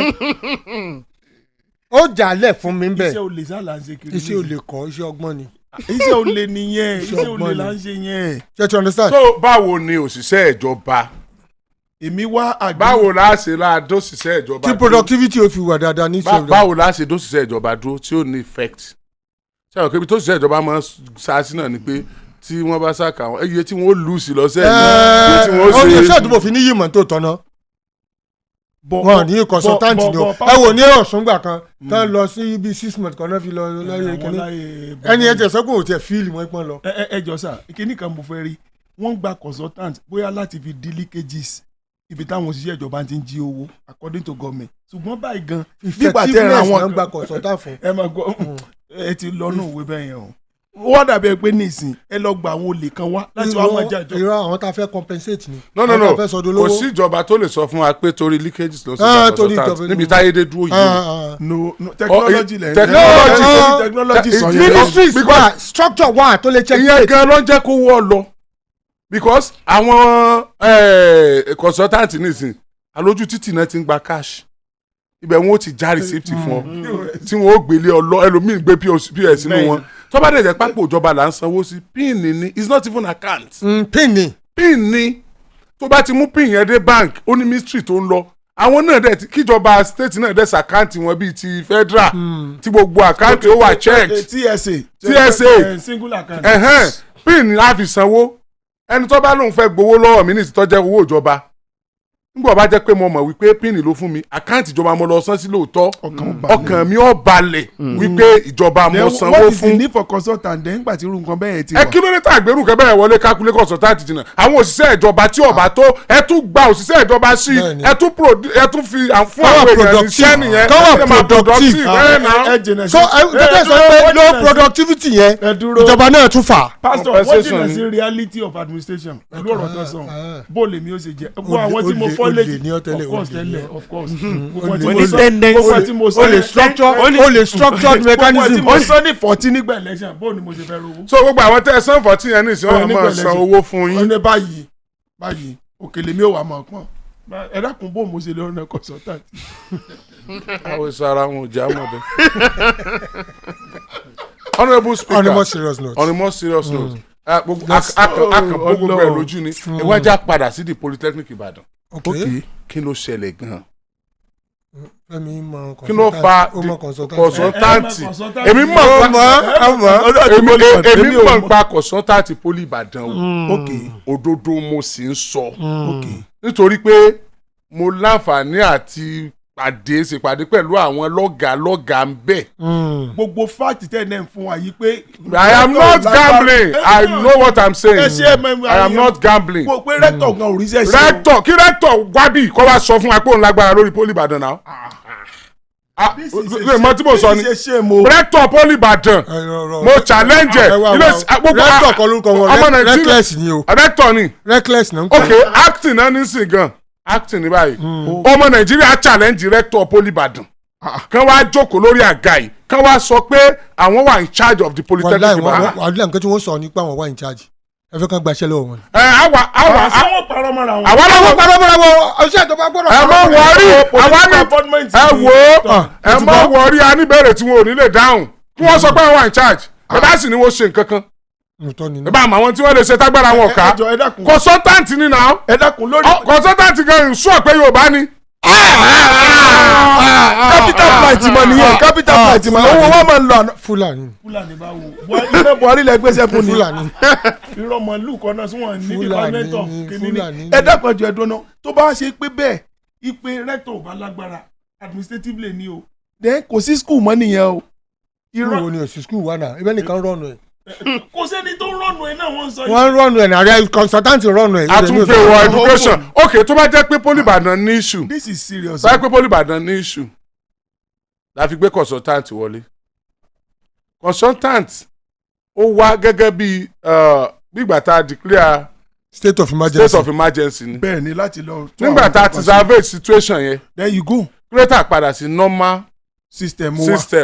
education là ń sọ yìí náà aláwọn ọmọ kan ṣe parí poli Ìbàdàn báyìí wọ́n kàn ń ròyìn lẹ́ẹ̀kan wọ́n jẹ́ kán lọ serve náà wọ́n jẹ́ kán lọ serve because ẹni tó dẹ̀ wà ń bẹ̀ tó jẹ́ rector àtàwọn òṣìṣẹ́ bẹ̀ ni wọ́n mọ bí wọ́n ó ṣe rìnrìn yẹn tọ́rọ̀ àwọn ọmọ yìí ó fi gbọ́. consultant. ṣé wọ́n sọ wọ́n lọ mú kọ́mọ́rin ni. gbọ́dọ̀ ti bẹ́ẹ̀ ni they don't have what. the power to do it. the authority to do it. the authority to tó bá ṣe pé bẹ́ẹ̀ ṣe sọ yìí o ó yẹ kí state government. the something to do it ẹ wọ́n mi jọ. the something to do it. kò sówó. Magachukwu Nigeria Limited ìtòsí ni owó tó wà máa dáa jù sí ni pé kí Ọ̀yọ́ state government wá rethink lórí ọ̀rọ̀ education lọ́yọ̀ state especially the polytechnic. Ọ̀yọ́ state mọ́ pa tó ń ṣẹlẹ̀. àwọn afẹ́ wọn mọ̀ náà la fi sọ wọ́n tiẹ̀ lérò pé consultant gan ti lọ wọ́n mọ̀ tó ti lọ. tó bá ṣe bí gọ́fúnà wa wọ́n lè mọ̀ mọ̀ ṣe bí gọ́fúnà wa the next thing ni pé kí gọ́fúnà ọjọ́ kan tẹ̀kì. irú question wo ló ń bẹ̀rẹ̀ ṣe bí gọ́fúnà wa we have a dynamic young governor in Ọ̀yọ́ state. including polytechnic Mr. Project. including polytechnic Ìbàdàn so kọ́ ní láti lọ fojú wo bẹ́ẹ̀ láti lọ ṣe àtúnṣe láàrin ẹ̀ school ò gbọ́dọ̀ wọ́ o school yẹn as far back as 1971 ni ló wà o. ìtàndé. no mo ní September 1971. àwọn tó lọ bẹ̀ gan púpọ̀ nù wọn rántí ìjọ tán. èèyàn kan ní the truth of the matter is government handling revenue generation àwọn tó ń gbà ní o to consultant is a good idea in this is how it is done in developed countries. What matter must are they generating enough in developed country? It is not a developed country. ẹjọ́ kó sọ developed country tó ti ń ṣe I was in UK I was in Europe ẹjọ́ kó sọ developed country tó ti ń gbé fún. wọ́n lè ṣe tẹ́ bá fún consultant tẹ́ sọ pé kó máa mú mi ní. government agency ló wá jẹ́ government agency. tẹ́ bá fún mi tẹ́ bá ní kí ẹ máa mú $1 billion wá tí mo dẹ̀ ń fún lówó yín kọ́. ẹ understand mi ṣé kò tí increase. tó lè fara ní aráàlú láti mọ owó ẹ̀ jáde tó lè destroy the sanctity ìlú. What are you talking about? Should you look for money to destroy, to torment, to intimidate people, to frustrate their businesses? What are you talking about?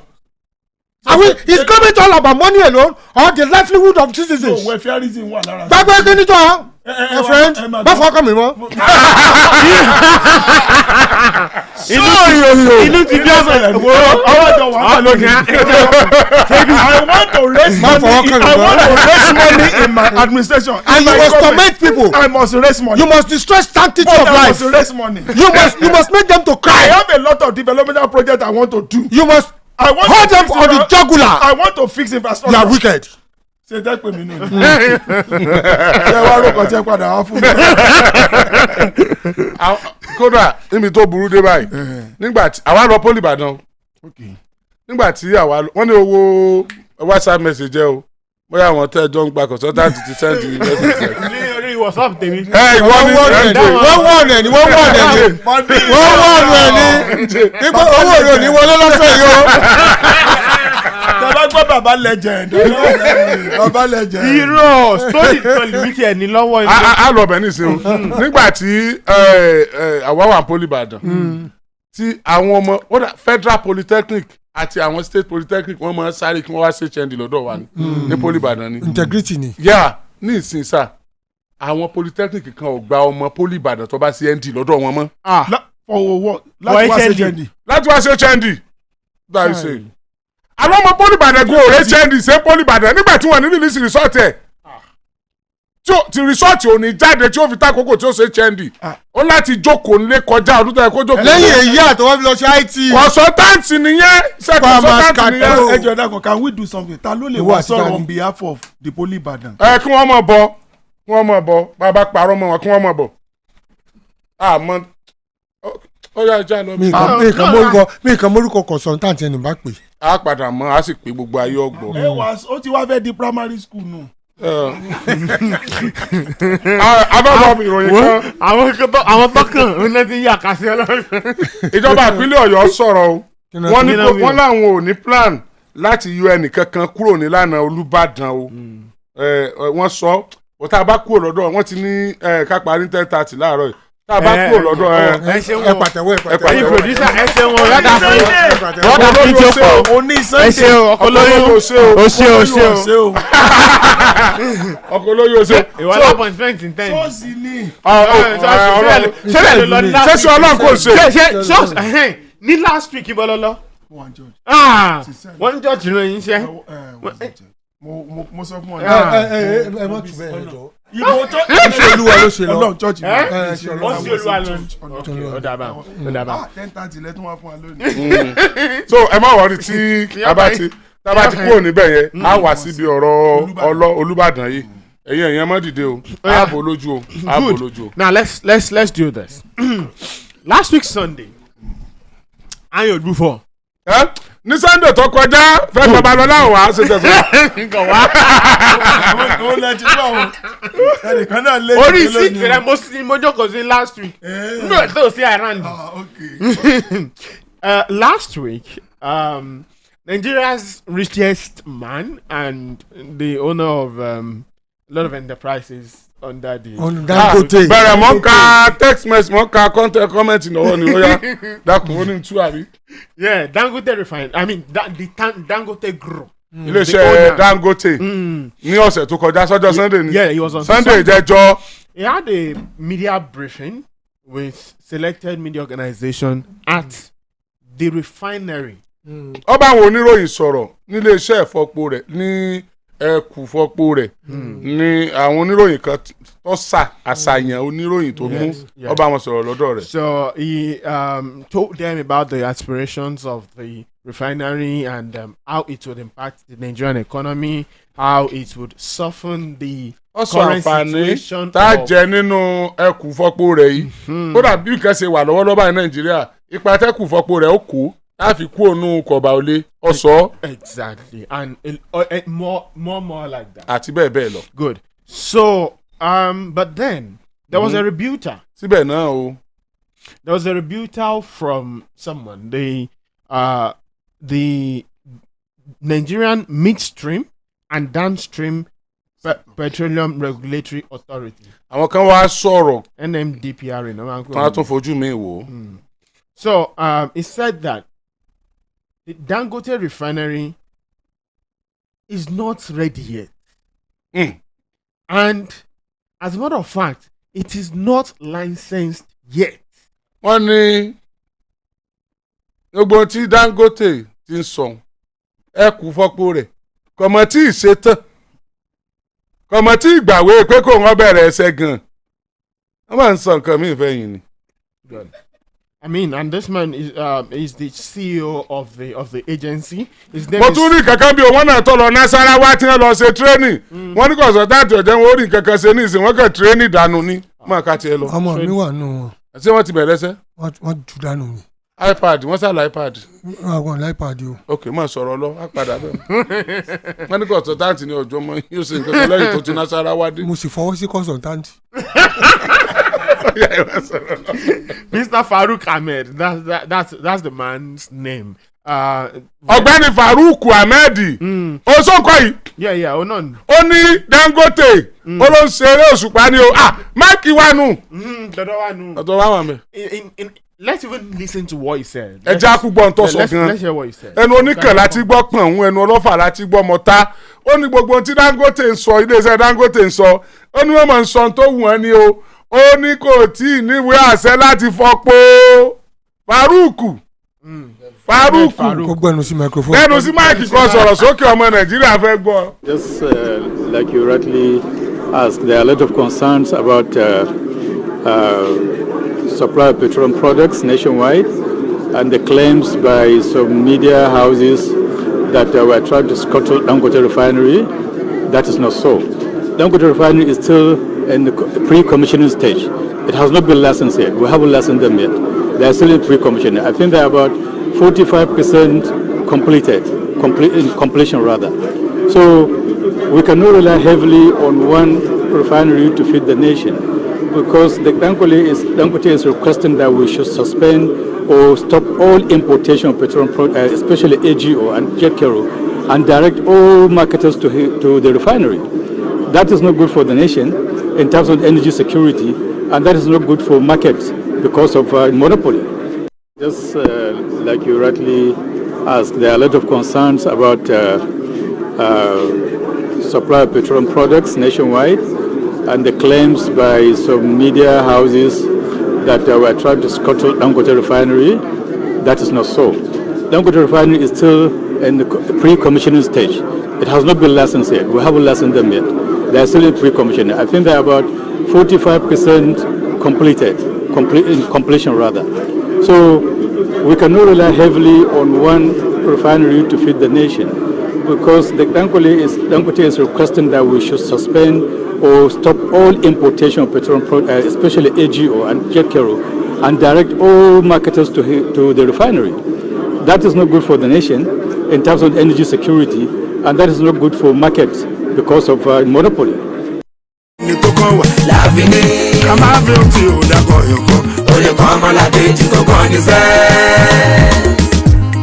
Tọ́ba ní kókó wa o, a ò lè sọ. Tọ́ba ní kókó wa o, a ò lè sọ. Olùkẹ́ni tó kàn wá o, láàfin ní. Olùkẹ́ni tó kàn wá, láàfin ní. Ká máa fi ohun tí ò dákọ̀ yọ̀kọ̀. Olùkọ́ ọmọlàdé tí kò kàn ní sẹ́. Tọ́ba ní kókó wa o, a ò lè sọ. Tọ́ba ní kókó wa o, a ò lè sọ. Gẹ́gẹ́ láago 10 àárọ̀ lù láti iléeṣẹ́ rédíò Àgídìgbò 88.7 FM Ìbàdàn. It's 10 a.m. on Agidigbo 88.7 FM. Olùkẹ́ni tó kàn wá o, láàfin ní. Olùkẹ́ni tó kàn wá, láàfin ní. Ká máa fi ohun tí ò dákọ̀ yọ̀kọ̀. Olùkọ́ ọmọlàdé tí kò kàn ní sẹ́. Tọ́ba ní kókó wa o, a ò lè sọ. Tọ́ba ní kókó wa o, a ò lè sọ. Olùkẹ́ni tó kàn wá o, láàfin ní. Olùkẹ́ni tó kàn wá, láàfin ní. Ká máa fi ohun tí ò dákọ̀ yọ̀kọ̀. wọ́n ti sọ̀rọ̀ o. àyàn ìdúró fọ sọ o ti náà tẹ rárá. Faruku.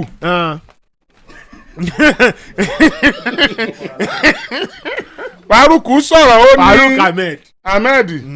ó ní gbogbo ohun tí Dangote ń sọ òun ó ní orí bẹ́ẹ̀ o ẹ̀yin ọmọ Nàìjíríà ní ẹ má dá Dangote lóhùn o ó ní tí Dangote ń béèrè fún ọ̀dà. I could actually give it to you word for word. Let me do that. kí wọ́n á mọ bọ́ ọtún. Yeah. Okay. He said, like you rightly asked, there are a lot of concerns about the supply of petroleum products nationwide. Tó. ó ní gẹ́gẹ́ bẹ́ẹ̀ ṣe béèrè àwọn òròyìn bí léèrè ni bẹ́ẹ̀ ṣe béèrè. So and then there are padà ní títún yẹn.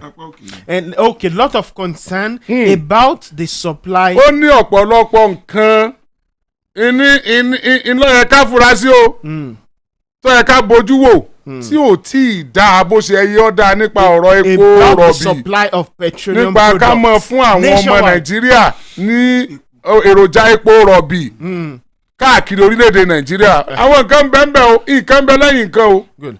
And then he said there are also some claims by some media houses that. Ó ní àwọn ọ̀rọ̀ kan táwa iléeṣẹ́ ìgbóhùnsáfẹ́fẹ́ kọ̀ọ̀kan iléeṣẹ́ ìròyìn tá à ń sọ fọ́mọ Nàìjíríà. Àwọn kan nù wa. Gbogbo wa. Àwọn kan nù wa. Àwọn tí wọ́n kọ́ ti kọ́ gbogbo wa la kà á pé Dangote ti rẹ́dì.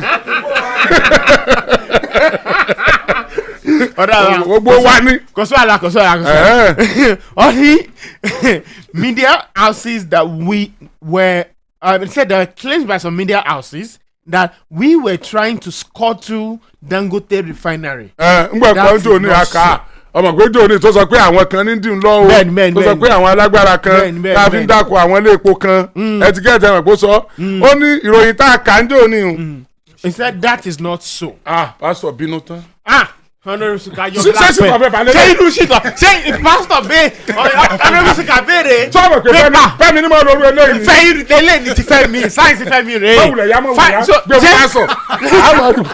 ṣé Sika béèrè pépà lọ́wọ́ rẹ̀ lánàá. irú ètò fẹ́mi mọ́ lónìí ẹ̀dá yóò rú pépà tó ní. ó sì gbẹ́rù pépà fẹ́mi fún ti Sika àti wàá bá wa lónìí. Sika wọ́n tù ú. ọ̀rọ̀ ẹ̀gbọ́n èmo ti sọ pé gbọ̀ngàn ó sọ akutuku òwú alárè ojú àgbà tẹ́lẹ̀tẹ́lẹ̀ mo ní nǹkan ò ní gbé nǹkan nu but by at this point nǹkan gbé nǹkan nu. kódà yóò gbé àwọn nǹkan nu. ká mọ̀ pé mẹ́tọ́ rà ń bọ̀ ń bàdàn. Adìbàdàn tó yà ẹja àwọn sọ lọ. pé wípé ọ̀rọ̀ tá à ń gbé kí pé àwọn alágbára kan ni àwọn iléeṣẹ́ ńlá kan ni ìní wọn ò jẹ́ kí Dangote ọ̀bẹ rẹ̀ ṣẹ̀ ó ní òrí bẹ́ẹ̀ o. He said Dangote Refinery is still in pre-commissioning stage. ó ní iléeṣẹ́ Dangote ẹ̀bùn ìfọpo Dangote gan-an fúnra rẹ̀ kò tí ì dépò kí wọ́n ó ṣí ọ wà nípò ó kù díẹ̀ ká ṣí pre-commission. ó kù díẹ̀ ká sí i ó ní kò tọ́ wá nu kò tí ì tó sí o ó ní kéde bu ó ń ṣiṣẹ́ lọ lórí ẹ̀ ní ẹ̀bù fọ́pọ̀ Dangote ó kù díẹ̀ ká sí i lọ́wọ́. ayé ògbúfọ̀ díẹ̀ ìdó túpọ̀ ìdí wà túpọ̀ ọ̀yà túndélé ó ní we have not licensed them yet. ó ní bẹ́ẹ̀ ṣe ń wọlé iṣẹ́ ìfọ̀pọ̀ Dangote kò tí ì gbàwé àṣẹ tẹ́ ń pè láńsẹ̀sì iléeṣẹ́ ìfọ̀pọ̀ Dangote kò tí ì gbàwé àṣẹ o láńsẹ̀sì. And then he went on to say, I think they're about 45% completion. ọlọ́wọ́ àtẹ̀síwájú pé bí mo ṣe ń wọlé iṣẹ́ ìfọ̀pọ̀ Dangote yẹn wọ́n ti ṣiṣẹ́ tó ìdá márùndínláàádọ́ta ìdá márùnlélógójì ibẹ̀ ló bá dé nínú ìdá ọgọ́rùn-ún tó yẹ ó dé káwọn ó tó sí i tí wọ́n ń kígbe pé òun ti parí ẹ̀ ìdá márùnlélógójì ló dé náà. So and then he went on to say. ó tún wá tẹ̀síwájú láti sọ pé. we cannot rely heavily on one refinery to feed the nation. ó lè wá gbọ́n tí Dangote ń sọ ni. ó ní ká sì dá gbogbo àwọn tí ń gbé. èmi bá mú láti bẹ̀rù ni. ọ̀dà kàṣíwájú dẹ̀ sí. ọkù kàtẹ́. So Dangote only because we cannot rely on one refinery to feed the nation. Nice operation feed the nation. Yes. Because Dangote is requesting that we should suspend or stop all importation of petroleum products. Especially automotive gas oil, which is diesel, or jet kerosene, which is for airline. Balu. And then he wants to direct all marketers to his own refinery. Ẹ ṣeun ẹ fún mi lómi mi ò mí nẹ. ó ní ẹ wá gbà wá lọ Dangote ni ó ní àní Dangote sọ pé bọ́rọ̀ ṣúgà ṣe jẹ́ bọ́rọ̀ fúláwà ṣe jẹ́. alá nǹkan ṣẹlẹ̀ lónìí o. ṣé bá rí bí ọba bó ṣe sin gbogbo àwọn pọ́ìntì tó fẹ́ sọ tó ṣe sin wẹ́ sórí pépà yìí. ó ní Dangote sọ epo di ṣúgà ó sọ epo di fúláwà ọ̀nàdébí ṣúgà ti lọ ìlànà péjì tán. ó sọ epo di fertilizer pé sẹ́ríkì mèésù sẹ́ríkì mèé ṣúgà sẹ́ríkì mèé fúláwà sẹ́ríkì mèé ráìsì Mr. Ṣọlá Adédoyin Dangote o. ẹ ṣe ń dẹ́rẹ́ ìdí ẹ̀. ó ní ó dàbí pé Dangote rò wípé epo rọ̀bì dàbí gbogbo àwọn nǹkan tó monopolize. sìmẹ́ǹtì bíi sìmẹ́ǹtì bíi gbogbo ẹ̀. bíi indomie. ọlọ́run sì kọ́ ọmọ yìí yóò fi wọlé lóhùn. ojú yẹn bad. ojú yẹn bad àti ìkílẹ̀ tẹ̀ rí ṣọ́ọ̀tì yẹn mú. àbí tí sẹ́tọ̀ náà mo tún kan náà ẹ mọ̀ lẹ́ màá tún tán o. Dangote wá ẹni rẹ̀ tó bẹ̀rẹ̀ náà ni ó pa. àmì Dangote wá ní káwọn dá gbogbo epo táwọn ń kó wọ̀lú káwọn dá dúró àbí káwọn dá lọ́wọ́ kọ́ kó gbogbo àwọn tí ń repo Nàìjíríà kí wọ́n mọ̀ bọ̀ lọ́dọ̀ òun nìkan ó ní ọmọ Nàìjíríà ó ní Dangote tí wàá sọ pé nígbà wájú lọ o epo bẹtiró tí mọ́tò ń lò epo dísù tí mọ́tò ń lò tí jẹnẹrétọ̀ ń lò àti epo tí bàálù ń lò tẹ́ǹpẹ̀ ní jẹ́ẹ̀tì tí bàálù ń lò kí wọ́n mọ̀ ẹnìkan kí wọ́n mọ̀ kó wọlé mọ̀ kójó nìkan gbogbo ẹ̀ tí ń rà kí wọ́n mọ̀ bọ̀ lọ́dọ̀ ó ní gbogbo Nàìjíríà yìí ó ní tí a wá lè sọ pé ẹbùfọ́pọ̀ ẹyọ kan ó ní kò dáa fún gbogbo orílẹ̀-èdè Nàìjíríà ó ní àti pé ìtí ò tiẹ̀ tí ì parí tó ò tí ì gbàwé ọmọ Nàìjíríà are we all right. ọ̀ka ẹ̀ láì bí ọ parí ẹ̀ sínú. bí bọ́mọkùnrin ṣe lò sùn ó fún ti mi délẹ̀ kọ́ wá bẹ́ẹ̀ wọ́ omi báyìí ní ẹ fún mi ní omi. mo sọ níjọ́ kan níbí. a ti parí ètò ẹja sign up. ẹja mọ̀ lọlé ẹja mọ̀ lọlé ẹja mọ̀ lọlé àmọ̀ bá lọ́jọ́ mẹ́jọ. ààrẹ mùsùlùmí ilẹ̀ Yorùbá Ẹdó àti Delta Alhaji Olóyè Daoud Mọ́kànjú Ọládì Damak ààrẹ gbogbo Ìbàdàn àná lọ́jọ́ bí wọn iléeṣẹ́ rédíò Àgídìgbò kí yín o ẹ̀mí yóò ṣe púpọ̀ ọdún láyé o. àmín.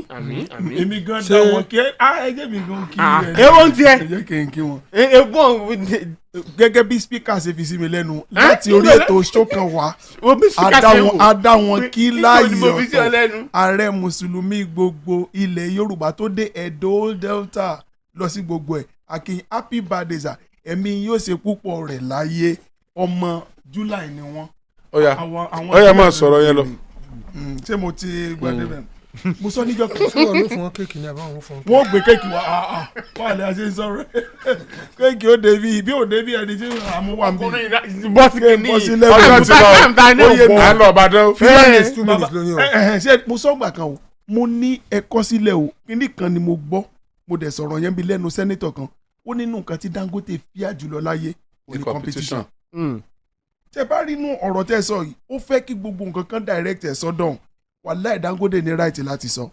when you fail to do what you are supposed to do and nobody is going to do it for you except you take the responsibility on your own kí ló ti Nàìjíríà ò ní refinery tiwọn why tó ṣe pé láti ẹjọ́ ẹ̀ àti Port Harcourt àti Kaduna àròjútu refinery to the extent that many people are working in Nigerian refinery tala ní Port Harcourt àti Kaduna epo jáde wọ́n dẹ̀ ń gba salary lọ and they are collecting it in billion. ìjọ kan wọ́n sọ̀rọ̀ ní wọ́n ní 49 billion naira ní owó tí ó jẹ́ salary both Kaduna and Port Harcourt refinery tí wọ́n ń gbà annually 49 billion. Wow. And at the end of the day wọ́n dẹ̀ ṣiṣẹ́ epo kankan wọ́n dẹ̀ ń gba salary lásán.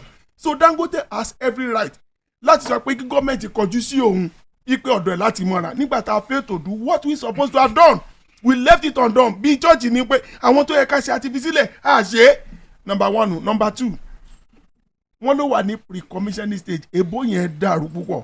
mo ti túbọ̀ bẹ́ẹ̀ fún yín o. ìyẹn kọ́ o ibi tí ń lọ ni o níjọ́ òní ṣe bí ẹnìkan lọ sí iléeṣẹ́ Dangote. ẹnìkan lọ sí. ta ló sí. ṣe bí Buhari lọ sí náà tí wọ́n sọ pé ó ti rẹ́dì pé kankan máa ṣiṣẹ́ lókù pre-commissioning yìí ò tún wá yé mi ẹ̀mí èlò ni wọ́n commission. mo ti rẹ pé mo ti ṣíyàn náà sí ti aeroplane wọn náà bó ti rẹ́dì wọ́n mọ̀ pọ́n kun aeroplane wa ni. ok ó yé mi Ethiopian aeroplane ok ó yé mi now ìyẹn bẹ́ẹ̀ yẹn ó fi hàn pé Buhari parọ́ fún wa ibì kan wá wà tí wọ́n wá sọ kó tó di pé mo conclude mi like bẹ́ẹ̀ nìyẹn ṣe sọ̀rọ̀ tó indict the press kì í ṣe press ló kọ story. ẹgbẹ́nusí. n tó sọ mo gbọ́ dáadáa ó ní some media houses wrote kì í ṣe media houses ní tẹ́ ẹ sọ ni wọ́n kọ jáde. òun kọ́ ló sọ.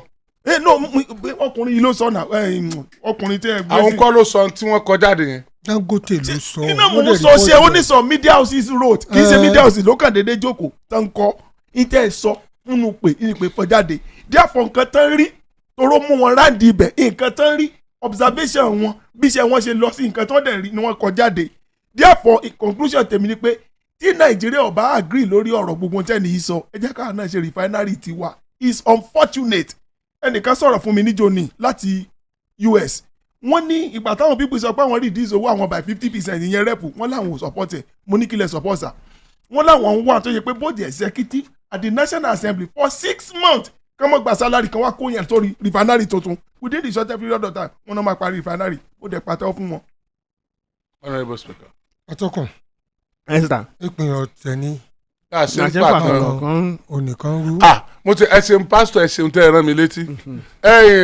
sinimá mi ti fẹ́ jáde o mo ti ṣe sinimá o ìlú Ègbìnrin Ọ̀tẹ̀ ìlú Ègbìnrin Ọ̀tẹ̀ tí mo máa ń sọ ohun Bàyúrí gúdúgúdú lọ́kìtìpí lábúlé àríre mọ́ṣe amọ̀kàṣìkà ó ti jáde sínú sinimá ẹ rí wò lórí ẹ̀rọ YouTube. alágùn ò tiẹ̀ sí. àyà bí pásítọ̀ àmọ̀mọ̀ ìyá lọ ni àmọ̀ ìyá lọ ni series ni bí nǹkan bá ṣe ń ṣẹlẹ̀ ní Nàìjíríà sí. àwọn character tó fi ti fẹ́ mi a ti play rẹ̀ at some point. episode one ló ṣẹ̀ṣẹ̀ jáde Oríyọmí Hamzat reality shows ní orí YouTube ibẹ̀ ni ẹ ti máa rí wò ẹ bá tẹ títẹ ìlú Ègbìnrin Ọ̀tẹ̀ ẹ bá wa ń bẹ àbẹ torí Oríyọmí Hamzat reality shows ọ̀dà ẹ rán mi létí kí n sọ fún wọn. bá a ti ń pa kan nìkan rú. yóò mọ rú títí láyé. ṣe rí ẹjẹ ń bẹ̀rẹ̀ pé torí àwọn kan bíi mẹ́ta kan mo fẹ́ sọ ẹjẹ ń kọ́kọ́ sọ pé ẹrú ojú olè ẹ mú. àgbò ń lù wá lónìí. ọmọ yìí ò gbin kòkó ó ń gbà gbàálẹ̀ ẹrú ojú olè ẹ mú. ọmọ yín ò ṣàgbàfọ̀ ń káṣọ wọ̀lú. Nigeria Refinery kò lè ṣiṣẹ́ láíláí. Nigeria Refinery kò lè ṣiṣẹ́ láíláí. ẹ máa gbọ́. ṣé pé bá a ti ń ṣe náà la ó sì máa ṣe lọ bá a ti ń ṣe náà la ó sì máa ṣe. èèyàn lè ṣe èrò èyí kò ní refinery. èèyàn ò ní ṣe èrò èyí kò ní refinery bá a ti ń ṣe náà ni a sì máa ṣe lọ. ohun tí ó ṣẹlẹ̀ ní wípé. ẹ máa ń tẹ̀lé lọ́nu olóbìnrin. èmi nà bá. ní ló jẹ́ mọ́ gbogbo rìn. irọ́ ẹni tó bá ní àfọkànsí. orí tá a ṣe gbogbo tí ń lọ nílùú ni yóò mọ ohun tó ń lọ nílùú. wọ́n wá lè wá orin tí wọ́n fi kún bí tá a ti bẹ̀rẹ̀ náà. creativity ni. ẹjọ ṣé bá a ṣe kọ́ ní ṣé kò dùn mí. ọ̀dọ́ Fẹ́mi wọ́n fà mí sẹ́yìn ọ̀fẹ́ mi. ohun tí mo fi ní kò lè ṣiṣẹ́ lálẹ́ ni pé a ti rí àwọn tí ò ní jí ó ṣiṣẹ́. a ti rí ẹni tó yẹ pé torí refinery tiẹ̀ tó fẹ́ ṣe kí gbogbo yẹn lè máa wá sọ́dọ̀ ẹ̀ ká má fi nírètí kankan mọ́ a ti rí wípé kò ní gbà kí ní refinery ìlú òṣìṣẹ́. a sì ti rí àwọn tó yẹ pé importation ibi tán ti ń jẹ tí wọ́n ti ń mu oníkan képo wọlé àwọn náà ò ní gbà kó ṣiṣẹ́ láéláé ọ̀tá láwọn méjèèjì. ẹ jẹ́ n wò báyìí. àwọn méjèèjì tún wá jọta àwa mẹ̀kúnnù ọ̀tá ìlú ni àwọn méjèèjì yẹn jẹ̀ǹbẹ̀lẹ̀kún ayémọ́tara ẹni ìjẹgúdújẹrá onìkan tó ń dààmú àwọn méjì àwọn táwọn méjì sọ. eléyìí ó fẹ́ kí gbogbo àwọn tó fẹ́ ra nǹkan ọ̀dọ̀ nìkan máa wá bó ni ó ti gbàdúrà kí refinery òṣìṣẹ́. eléyìí náà sọ fún yín pé importation wa. ó ní káwọn ọmọ kò wọlé mọ́. bó ni ó ti gbà pé refinery ṣiṣẹ́ ibi tó kálukú wọn ti ń jẹ náà dákọ̀. ó yá bẹ́ẹ̀ ti ń ṣe náà ni ẹ sì máa ṣe lọ bẹ́ẹ̀ ti ń ṣe náà ni ẹ sì máa ṣe lọ èèyàn lè ṣe èrú èyí kò ní refinery èèyàn ní ṣe èrú èyí kò ní refinery bẹ́ẹ̀ ti ń ṣe náà ni ẹ sì máa ṣe lọ. The Nigerian government has entered into money for oil swap. wọ́n ti gba Nigerian government wọ́n ti enter into an agreement oil for money for oil swap. Wọ́n ti gba àwọn loan kan tó sì jẹ́ pé epo náà fi ń dì. Ìdí nìyí tó fi jẹ́ pé àwọn modular refineries wa we have over 100 modular refineries tó ń ṣiṣẹ́ tí wọ́n fi rí epo supply fún wọn. Tó fi jẹ́ pé Dangote gan kọ́kọ́ kígbe pé wọ́n rí epo supply because àwọn IOC yẹn ìlú foreign country àwọn refinery ìlú èbó ó ní wọ́n ń kó lọ táwa fi import yẹn padà the midstream and the downstream they are both collaborators of evil axis of evil ni wọ́n. Gbogbo epo wa wọ́n ti fi yáwó. wọ́n ti fi yáwó. Ọjọ́ iwájú wa wọ́n ti fi yáwó. Importation yẹn táwọn náà kó wọlé náà ti ń jẹ́. Wow. Ẹ bẹ̀ lọ́wọ́ Kyari tó bá fún yín statistics yẹn pé tó ń pọ̀ wọlé irọ́ ló pọ̀ mbẹ́. They have never told us the truth. They are the most untransparent organization in the world. NNPCL. Nomenclature has not changed from NNPC to NNPCL. It's just a change of nomenclature. Now, tẹ́ bá wo àwọn kan tí Dangote produce ẹ mọ́ gbàgbé pé àwọn kan láti wọ extinction gbà kan nínú àwọn tó ń ṣe noodles. Wọ́n sọ pé noodles kan pa àwọn èèyàn pa àwọn èèyàn pa àwọn èèyàn. Ẹ mọ́ gbàgbé àwọn òkò tá a sọ torí pé wọ́n fẹ́ dá àwọn kan lẹ̀. Ẹ mọ́ gbàgbé mọ́dà kan ẹgbẹ́nu ẹ̀ sọ̀n. Mi sọ pé dancer mo ní. Bàbá ni o mọ̀ dà kọ fẹ́mi kò sí báràlú ò ti mọ̀. Gbogbo àwọn kan tán produce ẹ máa gbọ́ o wọ́n fẹ́ mú wa ní gògóńgò báyìí. Ẹ dẹ̀ máa gbọ́ pé the word Dangote is a conglomerate ṣé ń gbọ́ of so many powerful people in this country tí wọ́n fọwọ́ sọ́pọ̀ láti hold up the jugular. Flour lẹ́yìn tí ẹ kò sí tẹlòmímọ̀. Noodles lẹ́yìn tí àwọn èkó wọ̀ nùgbó. Sugar bàbá rí tí ẹ lò kò sí ẹ tí ó ra sugar mọ́. Salt iyọ̀ o ti gbà ńlẹ̀ ọ̀sà gan sá fún. Cement somebody told me ẹni yẹn ń gbọ́ wa báyìí lórí ètò yìí a custom officer ó ní this same group of organization ó ní wọ́n fún àwọn ní mandate wọ́n lè fún ọ lówó pé àwọn ò gbọ́dọ̀ jẹ́ kí cement kankan wọlé láti bọ́dà. ọgbọ́n yẹn they were paid wọ́n ní so many cement trucks ló wá dúró tí ó lè wọlé tó yẹ pé they have to turn back from most of the borders so that cement ti wọ́n fi thrive. Now àwọn sọ̀rọ̀ pa spaghetti he controls nearly everything about our necessities and daily needs. There's nothing bad inú kò jẹ́ a versatile and a mongo business mongo. Yes. But when you are not doing it to the detriment of other businesses. Monopolize everything. Monopolistic in nature. Then something is wrong. Ẹ̀mọ́ tó sọ Dangote fẹ́ kó jẹ́ pé ẹ̀mọ́ pé tó sọ lánàá mo rí lórí news tí a spokesman for Dangote tó ń sọ wípé gbogbo epo kálọ̀ máa sample gbogbo epo lé epo ká máa bu dísù wá àwọn test fún wọn wípé they are under 40% good tí àwọn ló jẹ́ 100%. Kí ni problem ẹ̀ kí ni problem ẹ̀ ipò ká má jẹ́ képo wọlé mọ́ kí ni problem ẹ̀ and this same Dangote tó sọ pé dọ́là ló fi ń ra epo òun ò tí ì mọ iye tó wọ́n mọ̀ ta o. Are you getting me? You now came on board to destroy other people's businesses. Ebi tó bá gbé tí ẹ̀ jáde tá a bá rí pé quality ẹ̀ dáa àní ra tí májẹ̀mú lálẹ́ ò bá lábùkù àní pèsè fún títún. So in other words ó ní wípé tó bá gbé tí ẹ̀ náà jáde tó bá gbé tí ẹ̀ náà jáde ìgbà náà láwa wò pé àti ẹ̀ dáa ju àwọn yòókù lọ o ti destroy. Pàbí tí Dangote gan ti correct. máa gbọ́ fẹ́mi ìlú tó bá rí rúdurú láyé lè má ṣe àmọ́ kàṣekà àwọn kàní ọmọ ìjọba ń bẹ̀. That is it. God bless you. They have done a lot of havoc on this country. Ó ti wá fi yé wa báyìí gbogbo refinery wa tí ò ṣiṣẹ́ mọ́ torí pé fẹ́ dà kan lẹ̀ ni ọwọ́ méjì ló ti wá. Ó ti ta ni. Ó ti Kyari. Ẹni tó sọ̀rọ̀ Kyari kọ́. Kyari ẹ̀kọ́ kọ́ ló dé di NNPC ẹ̀ ni olórí èdè tó sọ̀rọ̀ iṣẹ́. Olórí ẹ̀sẹ̀ exactly àwọn àti Dangote ni. Gbogbo àwọn tó ń jí epo ṣé wọ́n mọ̀ wọ́n ni. Àwọn àti Dangote ni. Ẹ mú fẹ́ sun epo ẹ dùnú sí wọ́n destroy exhibit kọ́mọ́ bá wọn náà lè. Àwọn military ló ṣe. Táwọn olóògbé kan àwọn olóràn wọn. àwọn olóràn wọn. Wọ́n destroy evidence. Wọ́n destroy evidence exhibit lè destroy yẹn ẹ̀dẹ̀ la fẹ́ move forward. Wọ́n ti prosecute ẹnìkan náà tó ń jí epo. Náà tó ń jí epo tó ń ṣe no one has ever been prosecuted. Àdẹ̀sẹ́pà move forward. So ẹ jẹ́ àmì sọ̀tọ̀ fún yín bí o round up tèmi ní pé ọmọ Nàìjíríà refinery wa ò lè ṣiṣẹ́ láíláí as long as these two capars are in existence. mo ṣe wá mọ̀ dídá ṣe ní problem. the midstream and the downstream too importation làwọn náà gbẹ́kẹ̀lé wọn gbẹ́kẹ̀lé pé kí refinery ẹ̀gbọ́n bẹ́ẹ̀ tí o sọ wípé gbogbo èlò lọ́dọ̀ Dangote rí pé refinery wa yóò ṣiṣẹ́ lọ́tùnla nítorí tó ń sọ mo ní kó shut up nítorí tó sọ kò ní refinery wa ṣe o wọ́n làwọn lè stop importation kò sọ. bóyá sọ bá ṣe dìde. mo gbà wọ́n ní yóò bẹ̀rẹ̀ iṣẹ́ ní August mo ní kó shut up you should shut up start working and let's see results and don't keep on giving us deceptive statements. every year they produce nǹkankan. ẹ wo a ní refinery mọ́. a lè ní kì í ṣe pa àní máa lè. àwọn ilé ò lè jẹ àní láéláé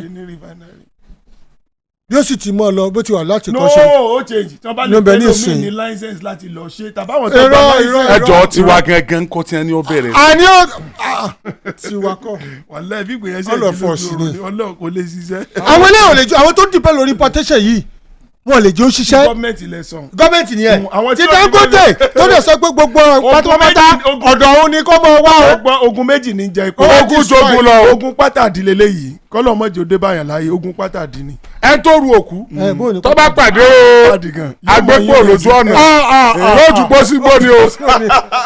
torí agbépo ó tó mú pẹ̀lẹ́ dání. òkú gba rúdòkú èèyàn lọ. bó ṣe rí ogun jogun lọ ogun pátádì tí wàá bá wa o. ó ti bá wa gan. kò sí bó ṣe lè hún ìtọ́ ẹ̀ gbọ́dọ̀ bọ́ pátá gbòòrò. èyí yóò padà gọ́kọ̀ ogun pátádì nù èyí yóò padà gọ́kọ̀rọ̀ ní wàásù. kò sí bó ṣe lè lé tó. kó lè láyé ẹ̀ lè bọ́ pátá gbòòrò. àfi tó bá ya wèrè. àfi tó bá ya wèrè. ogun pátádì ni. ogun búkú lógun pátádì. àfi tó bá ya wèrè. àdúrà nìkan ọlọ́ọ̀ni yọ yẹn kó ń bẹ ogun pátádì ní ìṣe. o ti rí èyí nìkan tó. èmi kàn wo volume yẹn. mo bá ọmọ bó ṣe pò pátá. It's just it's very sad the situation that we find ourselves. I mean, right now, as of January 1st, 2024, there are 134 refineries in the US. Active. January 1st this year. 134 active refineries. Only 25 of them. àwọn epo tí wọ́n refine bẹ́ẹ̀ náà epo Nàìjíríà wà níbẹ̀. Oh no, us. ọ̀la tó rà padà. 25 of them. Not owned by the government. No, 25 of them are owned by the government. 25, yes. Have you know any modular refineries? Yeah. Over 130 something. They are moribund. Well, supply money crude. The government owns about 25 of it. Farati Wangote balẹ̀. O ti kọ́kọ́ supply 6 million barrels of crude now. So fi bẹ̀rẹ̀. Kilo. So that is a free market where everyone will be price conscious. Pé tí n bá lọ gbéwó lórí tèmi jù. Wọ́n ní ṣe o. Tí n bá so they have to consider these things. Wọ́n ti fáwọn èèyàn náà ní license níbí iná kì í ṣe Dangote nìkan wọ́n fún license but wọ́n láwọn ò lówó láti fi execute project. If you have money, don't get the license. Did anybody say stop all importation? Direct everybody to me. No, Dangote nìkan ló ṣe sọ ìbò wàhálà tó. Àwọn tí wọ́n dẹ̀jẹ̀ midstream and downstream àwọn tó ní modular refineries tó ní kan stop this one tán ṣe ò dáa tó lókà tún níyẹn o this one tán ṣe ò dáa kán lọ stop wọn ẹ mú wá sọ́dọ̀ wa àbáyín test ẹ máa gbọ́ kí ni ká mú wá sọ́dọ̀ mi bọ̀ test ẹ mo sì produce result wo ní gbéta and the man said it on here loud and clear. I think we should wise up. Business rivals. Honourable Speaker Comrade Balola ẹni wọn àwọn kan nìkan kan náà fún ni. wọ́n fáwọn kan náà license. nígbà tí wọ́n bá sọ pé àwọn náà ní Nàìjíríà as powerful as it is ẹ fi ìpá àwọn tẹ ẹrù pọn fún license tó kù náà àwọn gan ni wọ́n gba license yẹn jẹ́ ó wà lọ́wọ́ tí òfin ní ṣiṣẹ́ èmi nìkan kọ́ náà wọ́n sponsor wọn kò ní ṣiṣẹ́. àwọn ọmọ tó ń sọ nígbà tí wọ́n fẹ́ contest gómìnà àwọn yòókù wọ́n ló gba fọ́ọ̀mù fún gbogbo wọn kọ́mọ́ wàjọ position èmi náà gọ́vnà nù èmi gọ́vnà nù. ọgbà position wọ́n ló gba fọ́ọ̀mù fún wọn. kò sí wọn lè wọlé ẹyin gẹ́tì mọ̀ ọ́ ṣèlú tọ́jọ́ mi lẹ́ ń sọ. ṣé ẹ ti dágbére. no àìtí ìyànjú Olúbàdàn. Olúbàdàn ọ̀rọ̀ Ìbàdàn á sọ lọ́jọ́ Tuesday torí pé 30 minutes tán fún wa. ó ti pé káwọn tó kọjá yé wa. káwọn kọjá yé wa. ọjọ́ Tuesday. wọ́n ti fi ojú náà wà látàárọ̀ ojú tó dẹ̀ kó láì di sìgá. ọ̀rẹ́ wa Adiatulai nílùú Ìwó ó ṣe wàlímọ̀ tìlẹ̀ Korean fún ọmọ wọn lẹ́nu àbí wọ́n mọ̀ sí mọ́ lọ́lé ọkọ ni wàlímọ̀ ni ẹ má retí gbogbo àwa Àgídìgbò ń bẹ o à ń bọ̀ ní Ìwó báyìí tá a bá ti dìde ọ̀dọ̀ Adiatulai ọ̀hún ni representative Oríyọmí Hamzat ní Ìwó so a fẹ́ dọ́dọ̀ wọn ẹ dágbére fúnra yìí. Ìwó is my more or less my second home Second. Okay. Comrade Fẹ́mi Babalọlá Ọbaàgùn ní orúkọ mi. Ṣẹ́gun Ògúngbàyí. My name is Yusuf Ayuba. Great, thank you for this. Oríyọmí Hamzat ló kọ mi ìgbàdókò sí láàárọ̀ ẹ̀ nítorí pé mi mo dégbẹ̀yìn náà mo fi kú dìde gbẹ̀yìn lórí ètò láàárọ̀ yìí. Ẹ ṣeun. Oyèkọ́ ọmọlàdé jí tó kàn ní fẹ́. Agidigbo 88.7 FM.